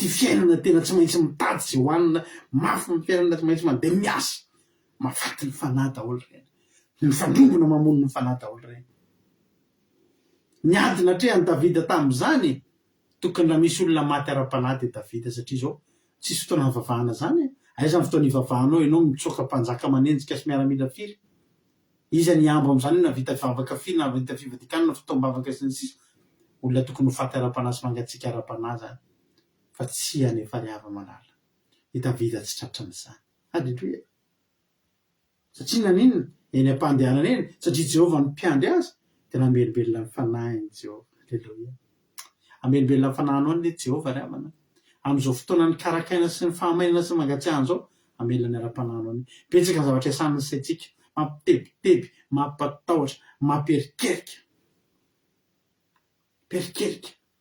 tena mampitotototo mafy ny fiainana tsy laviny zany lainga raha hiteny hoe zay mivavaka dia ny fiainana tsisy mafy zany mafy ny fiainana mitovy ny vidiny zavatra viditsika rehetrarehetra na mpanompo sampy na mivavaka na ny atena tsy mivavaka na maditra na ny endry fa zao kosa nefa halleloia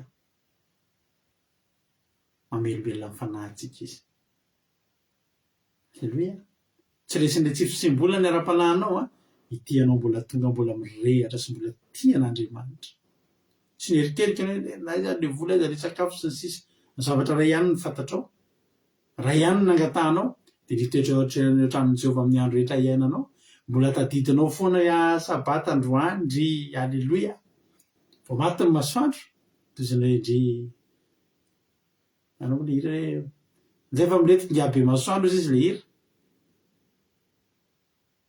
falifaly fa tonga ny sabata halleloia mamelombelona ny fanahiko Jehova zany mpiandry atsika ny fitahina mandeha ihany miady koa misy ihany fa ny ara-panahintsika tsy avenany ka velombelominy ny fanahintsika tsara ny tompo mitarika amin'ny lalan'ny fahamarinana noho ny anarana izy ny lalana rehetra lalovantsika dia tarihan'Andriamanitra antsika ho amin'ny fahamarinany daholo halleloia ny zavatra hitantanan'Andriamanitra antsika dia hitantanany antsika makany amin'ny fahamarinany matoana tsy tonga any amin'ny fahamarinana dia tsy naiko hitantanany ianao zay halleloia andiny vevana mahafinaritra hoe enina dia mamaky ny loha saharaky ny fahafatesana za dia tsy atao ohatrany loza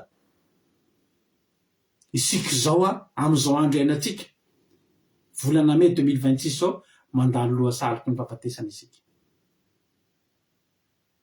loha saharaky ny fahafatesana zany dia zao feno loza ao mahafaty daholo lohasaloko ny fahafatesana satria zao efa manalokaloka sady ny fahafatesana ny etsika rehetra miseho ao de mitondra makany amin'ny fahafatesana ny zavatra rehetra mitrango ao de mitondra makany amin'ny fahafatesana zany maloha sa aloky ny fahafatesana azy efa manaloko sady ny fahafatesana fa davida mbola nandalo an'izany toy izy davida iza tsy matahotra ka satria maninona andiny voalohany Jehovah ny mpiandry tsy atahotra ny loza izy satria maninona ianao no amiko ny mpiandrondry eo amin'ny ondrony foana tsy misy mpiandrondry zany hoe avelany hoe de lasa izy mandeha makany aloha mandeha lavitra be any de avelany 3 andro efa tany ny mpiandrondry eo amin'ny ondrony foana andro na alina halleloia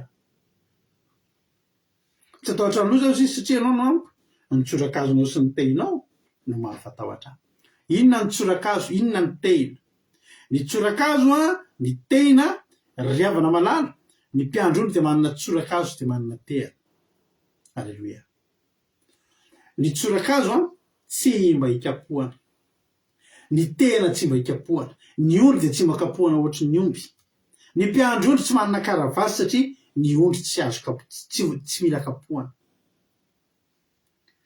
fa ny tsorakazo sy ny tehina izay natana amin'ny mpiandrondry iny no anitsinitsiny ny diandreo tady ivilany ahitsitsy amin'ny tehana iny aty o azabady o atsany aty tsorakazo sy ny tehina tsy mamparary reo fa re kosa akatoaviny ondry reo ny tehana tsy natao hikapohana ny ondry fa natao hanitsinana azy atao ohatry zao fotsiny de efa mahitsy ny ondry ny olona mpakatoan'Andriamanitra tsy matahotra ny loza zany raha makatoan'Andriamanitra ianao tsisy raha tsisy eo aminao zany raha makatoan'Andriamanitra ianao tsisy tokony hampatahotra anao zany alleloia ny teny taminareo andray andro zay hoe nareo zay manana aretina mitaiza nareo manana aretina mitaiza cancer izy neno an'izay tany amin'ny taona tsy haiko sady toy zay mantsy nanao défi taminareo hoe miala fotsiny tsy mihinana zava-bady de jereo avaka enim-bolana sa namme tele atandre misy olona ve eto androany tonga eto nitsapa ny zatoetran'Andriamanitra tamin'iny teny iny ho zay mantsy nareo hoe nareo voan'ny cancer aretina mitaiza tension gouty inavy aretina mitaiza tena miala fotsiny tsy mihinana zava-bady miala amin'ny biby maloto aza mihinana biby maloto aza mikasika aza miraraha zay fanafoda miala fotsiny amin'ny biby maloto akatoavy Andriamanitra izy no zatoetran'Andriamanitra tamin'izay misy olona eto ve ny zatoetra tamin'izany amin'izao izy efa sitrana tanteraka tamin'ny areta manomboka tamin'izany tsy mihinana zava-bady ny tsorakazo sy ny tehina de endriky ny fakatoavana tsy tahotra satria tsy hikapohana karavasy ny mampatahotra ny omby tsy miborioka no mitahotra karavasy ty marary ny kapohana amin'ny karavasy raha mbola tahotra n'Andriamanitra ho kapohana ny nanaovanao marina mbola tsy zanak'Andriamanitra ianao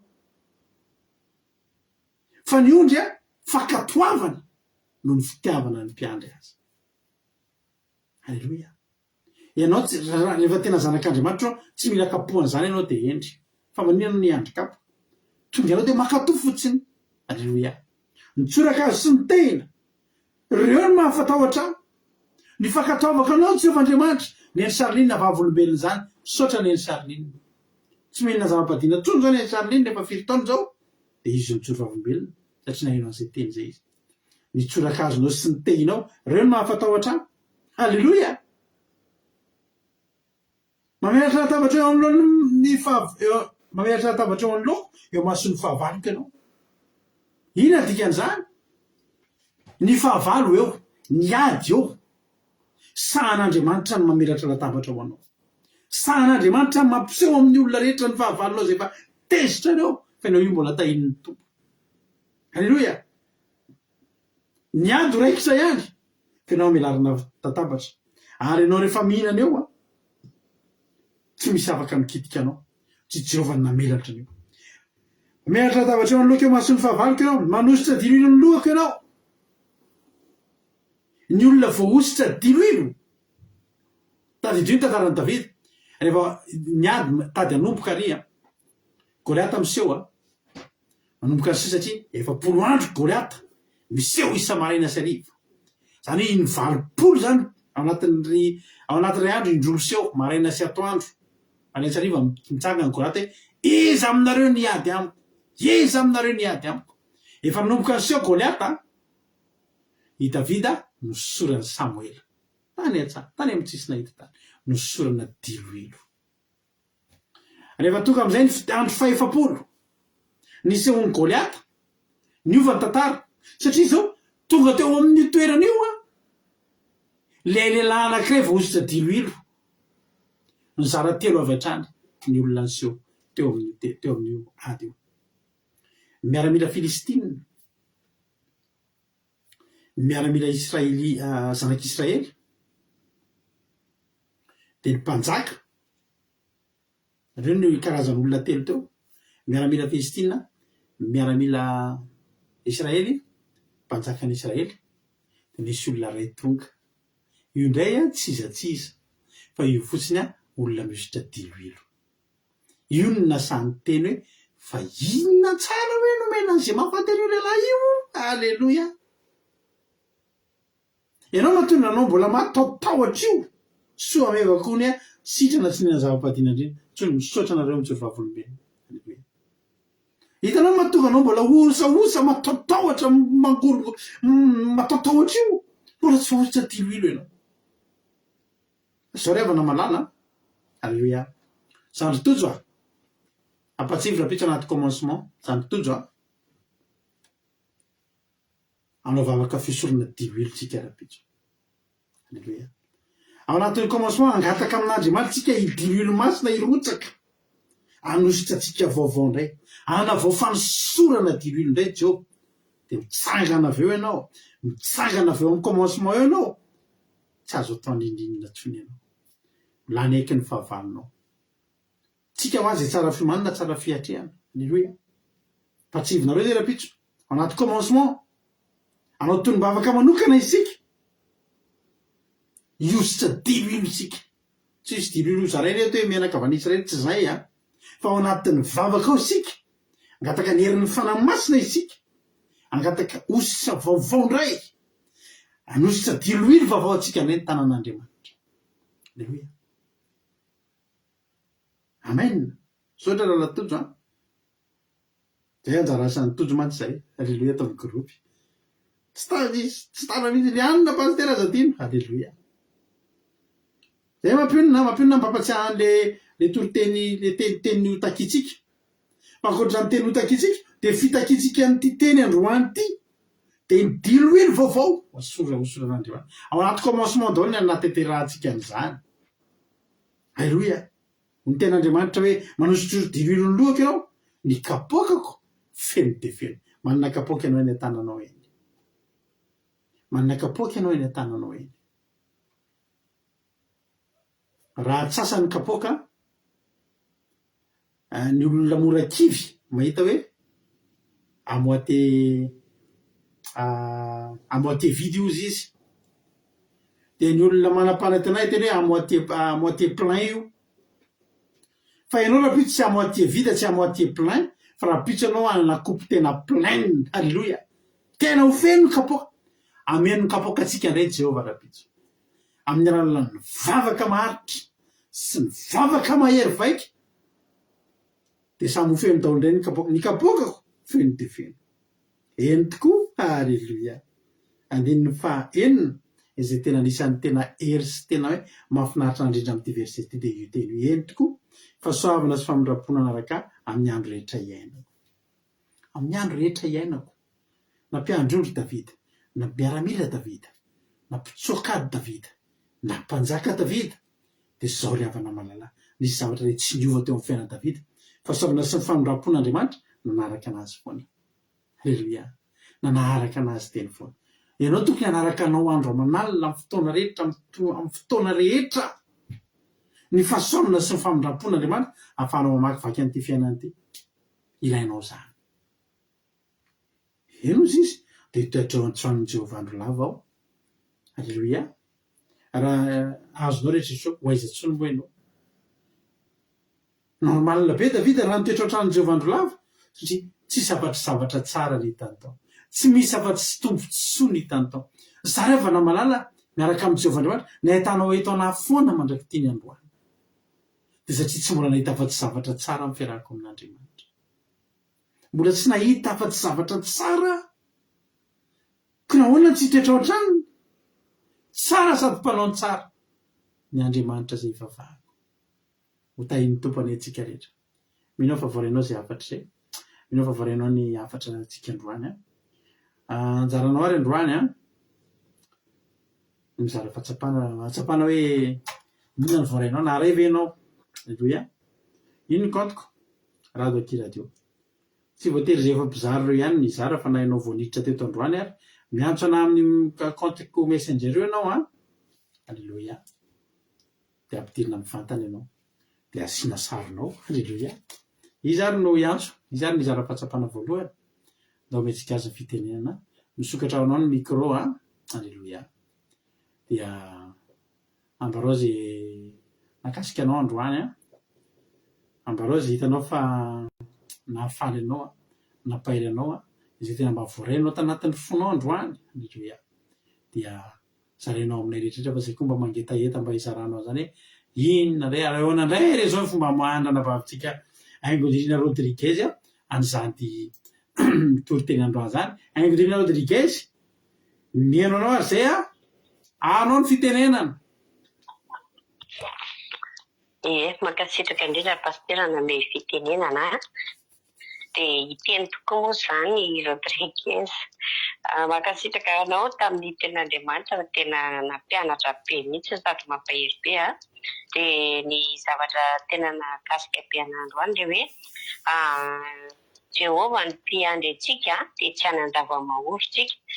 Izany hoe tsy le hoe manam-bola be dia tsy manan-java-mahory fa tena hoe manana fiadanana zany hoe ny olona fiandrina ny Jehovah zany dia na dia ao anatin'ny izao indrindra ao anatin'izao vaninandro iainantsika izao tahaka ny hoe ao anatina andro karakaintsika satria ohatra tsy ohatra fa tena hoe mamono fanahy daholo na ny zavatra hita zay hitan'ny maso eny, ny zavatra heno, ny zavatra rehetra mihitsy zany fa ny olona fiandry Jehovah kosa nefa na dia misy ary zany dia velombelomo mihitsy ny fanahintsika dia tena zava-dehibe zany. Dia eo amin'ilay hoe ny mpiandry ondry dia eo foana miandry miondrina foana izy dia hoe tsika zany le ondry fiandriny dia miandry antsika izy dia le tika tena nakasika be na koa le hoe ny tsorakazo sy ny tena dia reny zany tsy natao hikapoana fa anitsiana ny anatao anitsiana zany izy ireny tsy natao hikapoana hoe lasa makarary fa natao antsiana antsika zany reny.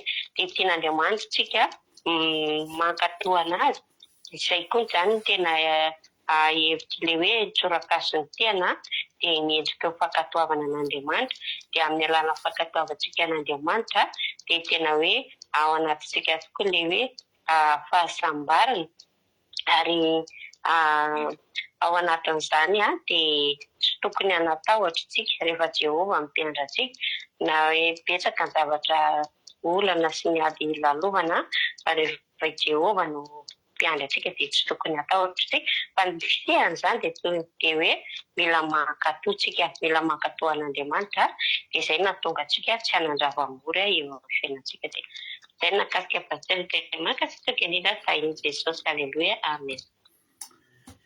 Alleluia. Mankasitraka indrindra anao anavavy Aingodrina Rodriguez. Andriamanitra manaiky pasoavana ny amin'ny fitianao tombositra sy pasoavana hatrany dia mahereza foana amin'ny asan'ny tompo. Alleluia.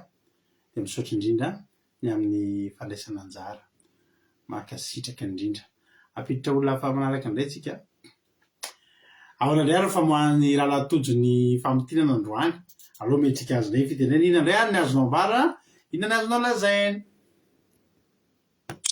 Jesosy daholo tsika rehetra dia mankasitraka be dia be anareo amin'ny rahalahy tamin'ny toriteny fa nakasika nampahery ndry nahavelom-panantena sady tena mbola hoe félicitations encore frère Thierry pour ton sermon, c'était très beau, c'était encourageant. Merci beaucoup et que Dieu te bénisse et augmente ton onction. Amen.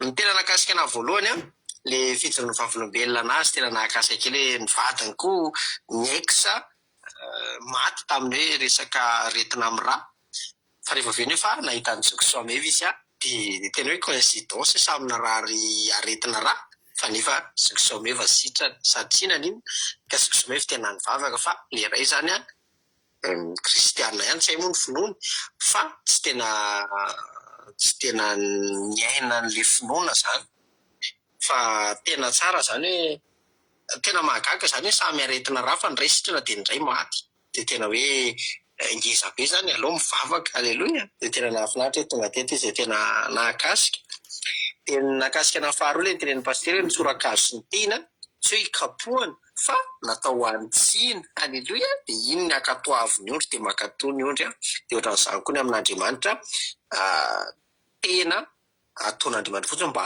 hanitsinantsika mba ankatoavantsika an'Andriamanitra fotsiny dia manaraka n'iny lalana azy soritan'Andriamanitra fotsiny hoe ty zany lalana sy ny tsorakazo kely dia iny ny lalana dia iny ny aleo dia nakasika na fahatelo le tam'le hoe manositra dilo iny lohako ianao nje anisan'ny tsy natahoran'ny Davida any Goliata izy voaositra teo ny miaramila ny Saoly teo ny miaramila ny Filistina fa Davida teo tsy iza fa olona voaositra misy telo iny halleluia dia izy sa Saoly ara-mpanjaka tsy sa fa nefa Davida olona tsy tsy miaramila azy fa nefa sa satria Davida dia voaositra halleluia dia izay ny hoe raha mbola manana tahotra fanahiana sy ny sisa dia angatahana ny ositra angatahana Andriamanitra hanositra diloilo dia amin'izay mandresy halleluia ay dia ny fahaefatra farany androany tena betsaka ny voaray dia le hoe tsianan-java-mahory tsy hoe miliardera ndry nakasika kirana le hoe le pira anankiroa teo hoe ny anankiray tiana amin'izao tontolo izao nivarotra fanany no pakta amin'ny devoly dia nalaza ihany nanana vola ihany fa na dia pira ara-pilazany tsara koa ary manam-bola koa halleluia fa tsy nitrisana dia ndray manana fifaliana manana fahasambarana izay tsy azon'le piran'izao tontolo izao efa nanao pakta satanika dia tsy manana an'izay tsy manana tena hitan'Andriamanitra kory ary hoe iona amin'ny Jesosy fandroana dia tena hoe nitomany izy tena ohatrany hoe nakasika hoe tena leo mivavaka ihany tsisy dika marina raha vola fotsiny ananana nefa ny zavatra rehetra tsisy ananana fitiavana tsy afaka vidiana ny rehetrarehetra fahasambarana fifaliana tsisy afaka vidiana dia tena mbola aleo zany mivavaka alleluia dia ta iny Jesosy daholo tsy rehetra alleluia amen alleluia be mankasitraka indrindranao rahalatotro tanatin'izay fizarana mamy be zay Andriamanitra manankirepa-savana ny amaly fitianao nitombositra sy fahasoavana hatrany mahereza foana amin'ny asan'ny tompo rahalatotro halleluia ndao ampandrotsika indray aloha ny anankiray mbola misy mpizara anankiray efa mahazatra antsika koa eto mahafinaritra be koa ny fomba fizaran'ny fahatsapana eto ary dia tena hoe reo anankitelo enitsika teo zany isany efa tena zatra mizara eto dia tao mamentsika indray ary mbola tsy niteny zoky malina tiana inona indray ary no azonao ambara sady misaotra am'le traduction na gasy na vazaha tahiny tompo eo ao koa ny anglais mahereza inona azonao lambara ary anao fitenenana Eo makasitraka paster amin'ilay fitenenana dia makasitraka ihany koa ny zokitery fa mambe ny toritenenao ny zavatra tena nakasika anahy aloha izany ny fijoroana vavolombelona ataony zokitery teo hoe narary ny vadiny teo aloha izy mino fa tsy dia mivavaka fa ohatrany hoe le rasy le hoe samy narary rà zany izy zokisoameva le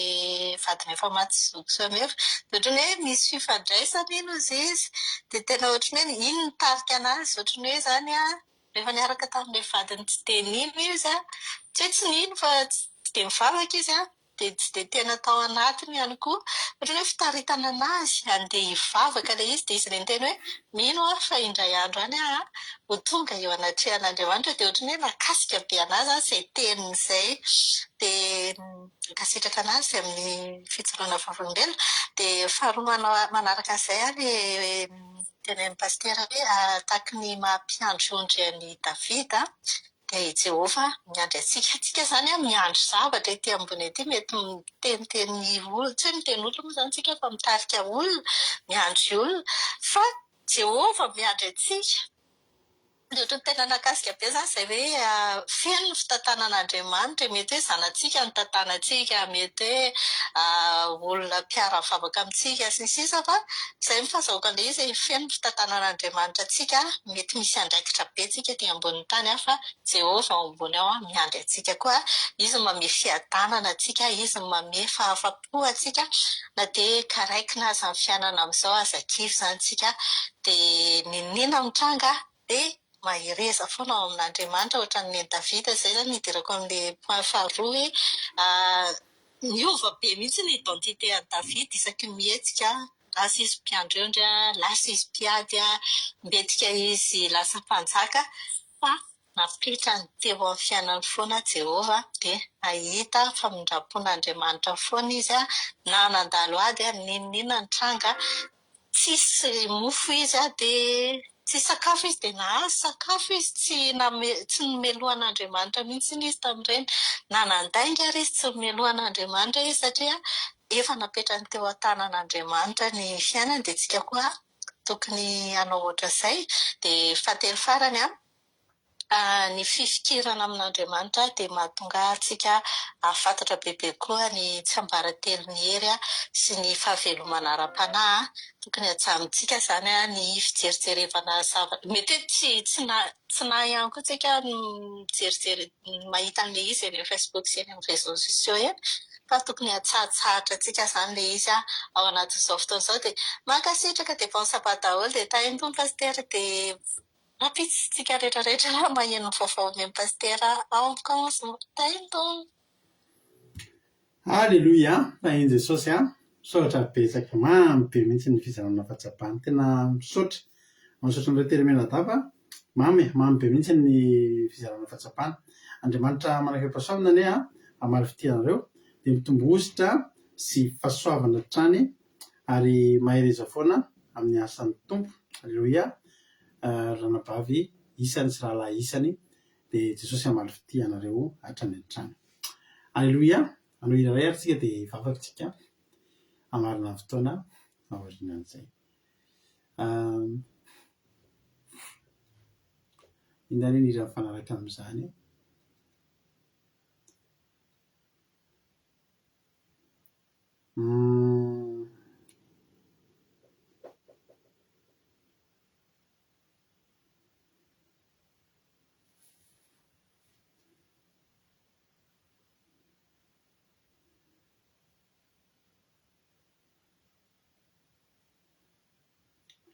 Inona ny hira ataontsika mifanaraka amin'izany.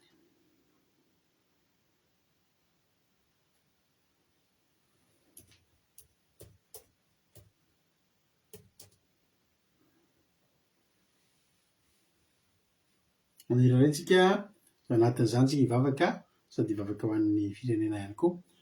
Ety am-pandohana dia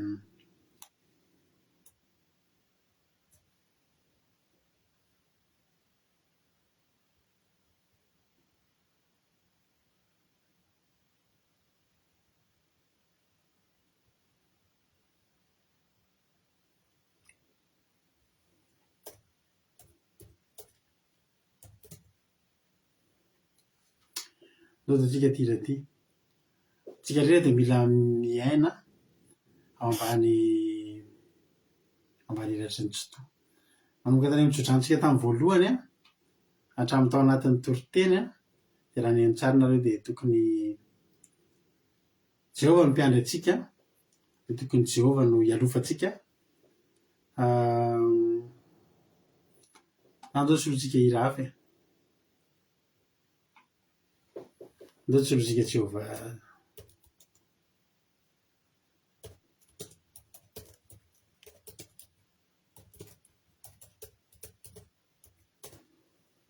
Alleluia, tiako ny hira tsara be koa ty raha ity. Meno finaritra dorary tsika rehetra dia vavaka tsika avy nantiry ity. Meno finaritra dia samita iny tompo.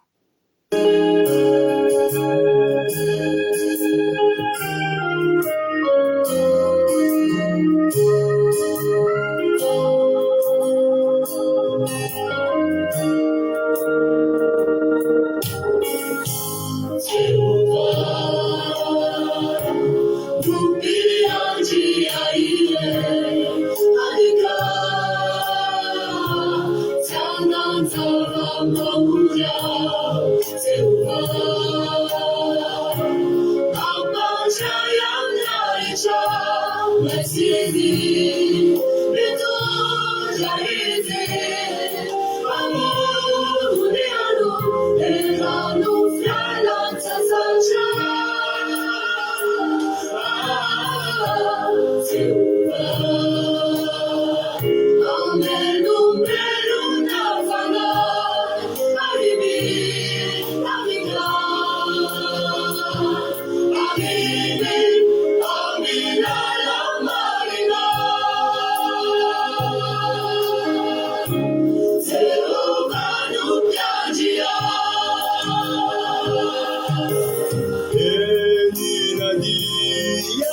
Halleluja.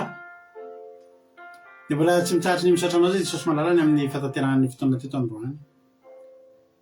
Voninahitra leo anao misaotra sy midera ary mankalaza sy manome voninahitra anaranao. Misaotra ny amin'ny fahasoavan-dehibe izay nomenao androany dia ny fatateran'ny fotoana teto Jesosy a. Halleluja. Misaotra satria raha tsy teo ny fahasoavanao a dia tsy ho voatory teto ny teninao. Tapaka ny fandarana ary mety tsy nisy fifandraisana intsony zay fa noho ny fahasoavanao Jesosy a. Noho ny fahasoavan-dehibe avy aminao Jesosy a. Dia totosa soamatsara teto zany. Totosa ny teninao. Tanteraka ny asa fanompoana. Tanteraka ny fimanana eo amin'ity sabata ity ary voatory ny teninao. Misaotra betsaka Jesosy malalo. Misaotra ary dia averineo anao ny voninahitra. Averineo anao ny haja sy ny saotra sy ny dera. Ary magataka Jesosy hoe raha misy tonga eto androany mba nangetaeta mety nananjavatra ho mangatahana izany olona izany, mety nananjavatra ho irina izany olona izany, dia anao ne Jesosy malala tanteraka azy iriny ny fony. Alleluia. Dia tanterao a izay mba niriny ny fony a mba ho tanteraka amin'ny tsirairay avy. Azo averanao hiala maina zay tonga teto fa ianao ne Jesosy hanonitra ny fahafoizana na ny torimaso tsy ampy. Ianao ne Jesosy malala tena hoe amerina ny hery sy ny tanjaka ho an'izay olona mety niary tory sy nafoy fotoana, nafoy andro, nafoy vola aman-karena natanterahana an'izao fotoana izao, anarahana izao fandarina izao. Voninahitra ho anao dia raha ny haja saotra sy voninahitra hatramin'izay dia mandrakizay. Misy saotra betsaka Jesosy malala. Halleluja. Amen. Mampandrotsika ny babitsika amin'izao fotoana izao na ny babisoameva hivavaka hamarina ny fotoana izay hivavaka amin'ny firenena. Na ny babisoameva anao ny fitenenana. Kasitraka pasitera nanome fitenenana miarabantsika rehetra tratran'ny sabata masina vaovao a. Dia faly miarabantsika rehetra tonga eto. Iaraka hivavaka antsika ho an'ny firenena. Saotra anao sy Jehova-Andriamanitra tamin'ny teny vilona izay nindesiny tamin'ny teo. Saotra Jesosy malalo fa amelona ny fanahinay ianao Jehova-Andriamanitra iray malalo tsy hanan-java maory izay efa manana anao. Ankatoa fa tsy miandry kapoka izay Jesosy anasoanay isan'andro anao. Fahasoavanao anaraka izay amin'izay rehetra andro iainanay Jehova tsara indrindra. Apetrakapetraka anao koa Jesosy malalo ny fiainany ireo Madagaskaranay Jesosy malalo. Tsisy miafina aminao Jesosy malalo ny tanindrazanay. Jehova-Andriamanitra ilay tsara indrindra misaotra anao izay no teninao. tamin'ny salamo faha 3 izay nampaheranay teo Jesosy malalo sy anome zay toky fa ianao ny mpiandry tsara Jehovandriamanitra, ianao ny mpiandry tsara anay tsy miafina aminao izay rehetra manjoanay Jehovandriamanitra. Jehova mpiandry ahy tsy manan-java maody ho anao Jehovandriamanitra. Jesosy malalo tario ny firenenay amin'ny lalana marina, ome fahendrena ny mpitondra rehetra mba hitondra ara-pamarinina ara-pitiavana Jesosy esory ny ady sy fifandirana ary arovy amin'ny loza ny fahorenan'ny vahoaka malagasy Jesosy malalo. Na dia mandalo amin'ny loasariko fahafatesana azy izy ireo Jesosy malalo dia ataovy mino anao fa eo anao eo anilandreo isanandro Jesosy malalo. Ome hery ny oso Jesosy malalo, ome fanantenana ny kivy ary fiadanana ho amin'ny tokantrano rehetra Jesosy any Jesosy malala ny avanesina manembo raha tsy malalanao. Tarimo izy ireo Jesosy malala mba hifitotra aminao. Tahimo tandrazanay Jesosy malalo. Na dia mandalo ny fotoan-tsakatra aza amin'izao firenena izao Jesosy malalo, mino za fa miaraka aminao izy ireo Jesosy malala ary tsy mahafoy anao. Esory ny taotra sy ny herisetra Jesosy malalo, feno fiadanana ny firenena Jesosy malalo, feno firaisan-kina Jesosy malalo.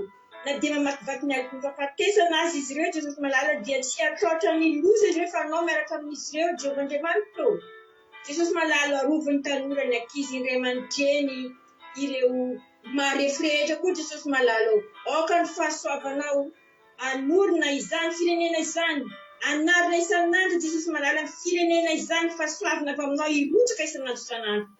Ampianary izy ireo Jesosy malala ifankate, ifamelahelika, ifampitsinjo enganeny fahatsaranao Jesosy malala famindraponao anaraka ny fiainana izy ireo tsirairay ihany.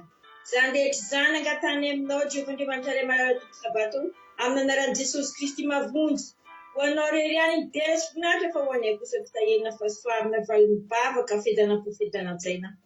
Alleluia, amen. Alleluia. Makasitraka ny anao raha mba visoa tanatin'izay vavaka mamy be amaranana ny fotoana izay. Dia misaotra antsika rehetra ihany koa naharitra niaraka taminay teto androany. Falibena araka taminareo, falibena afaka ny fampirahety taminareo. Dia ny afatra dia izao hoe miorena tsara aza miova ary raha mbola tsy tonga ny amin'ireo anazy Jesosy ka tahiny tompo venena soa matsara tsika dia rehefa avy eo antsika dia efa eo na amin'ny 7 ora maraina dia eo netintsika ao anatin'ny fandarana commencement akila sy fanontiniana toriteny izay rahana amin'ny raharaha Jonathan sy raharaha-tojo avy ao Allemagne.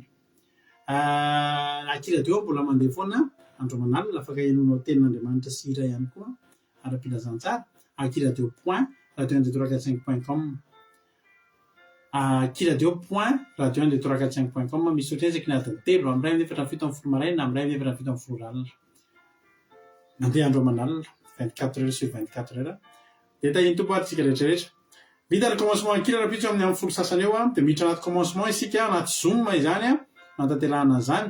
Raha maniry araka aminay ianao dia raha pitso maraina ianao mandefa message amiko mangataka lien dia andefasako lien ana Zoom ianao dia tafiditra miaraka aminay any hatrany amin'ny 2 ora antsika manomboka amin'ny 1 ora sasany amin'ny 1:20 ka hatramin'ny 2 ora milomano sy tena hoe mianoka anatina vavaka fiderana ary tena hoe fiankofana sy tena hoe fiantsonan'Andriamanitra mihitsy. Dia ao anatin'izany ny zavatra programa izay tena tamintsika teny ampahany kely fa dia rapitsika mifankahita amin'ilay izy. Marantsika fotoana androany dia hira satria sira nangatahanareo teo dia tsy hitako tsara le efa lasa le hira teo vao hitako le zavatra nyteneninareo zany le proposition ana hira nyteneninareo dia izao ary alefatsika ary tirity. Alleluia. Izy le hira hoe Jehova ny mpiandry Salamo 23 any Nora dia alefatsika io iny anaovantsika velomanareo raha na hitoko daholo dia branche saba dia rapitso mifalifalisy miravoravo amin'ny Jehovandriamanitra dia mena anao izay riny vonao menao finaritra daholo Andriamanitra iny tompo.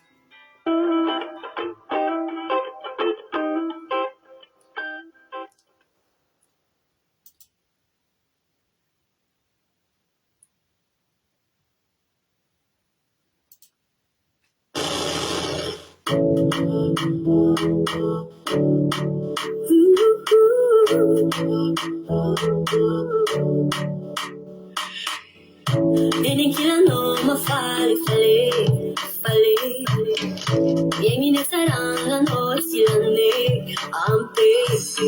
Te kufianga kutiara noa Fena no ujabi konifanga Antaka misekiu fukumbarecha Yumale Sio saiwate Simi sendo Kupyu banya tukuko Yano malale Isai mumbale Kanina la vichano Subita Akira nusa Akira nafale Rapura busavo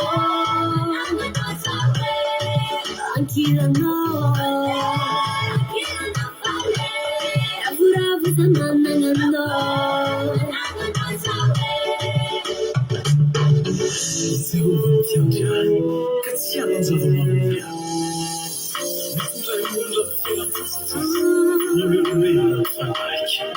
Sente kama luza ni aluchano Mama kila la saa sibe babalo Niteni na miena za wapipichira ko Nitana na umaheri majesi ni fahabaluko Kanyumale Sireze wate Sibisi da kubyunga nyatukuga Yendo mayale Isay mumbaye Hana na michana tuvita Akira no so fele Akira no fele Rabusa mistiano Manaka no so fele Fele Akira no fele Rabusa mananga no Manaka no so